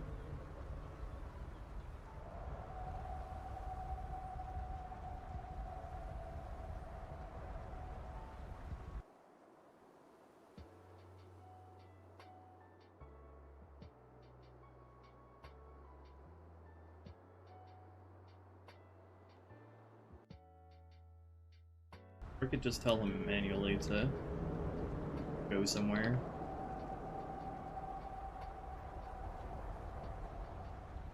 Let's just make it just here.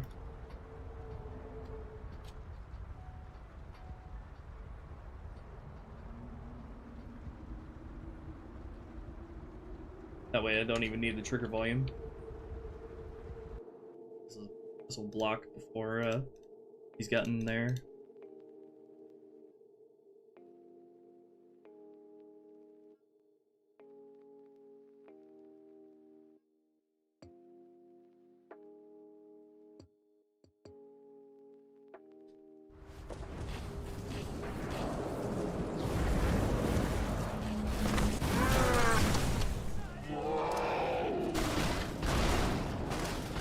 Rip. Rip and piss.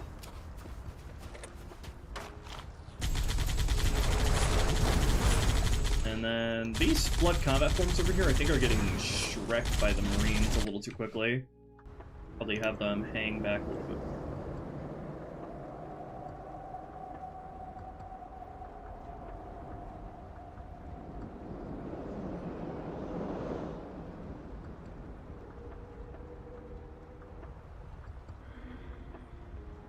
Have them not charge the Marines and just more so stay in place. In fact, we'll have them start charging once they are weakened.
Make sure the carriers can get down here.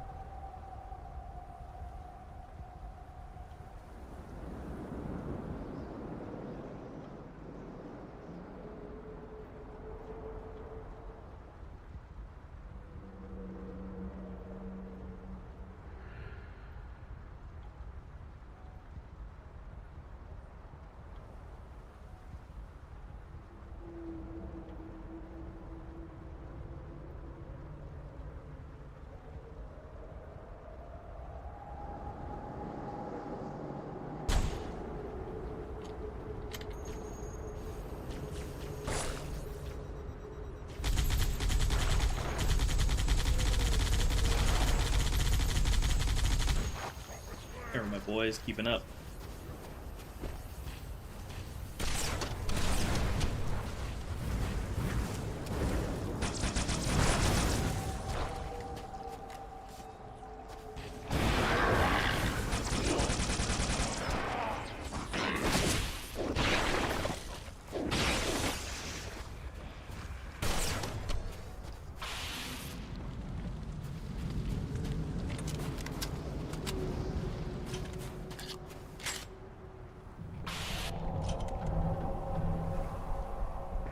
Hey, encounter's really starting to come together now.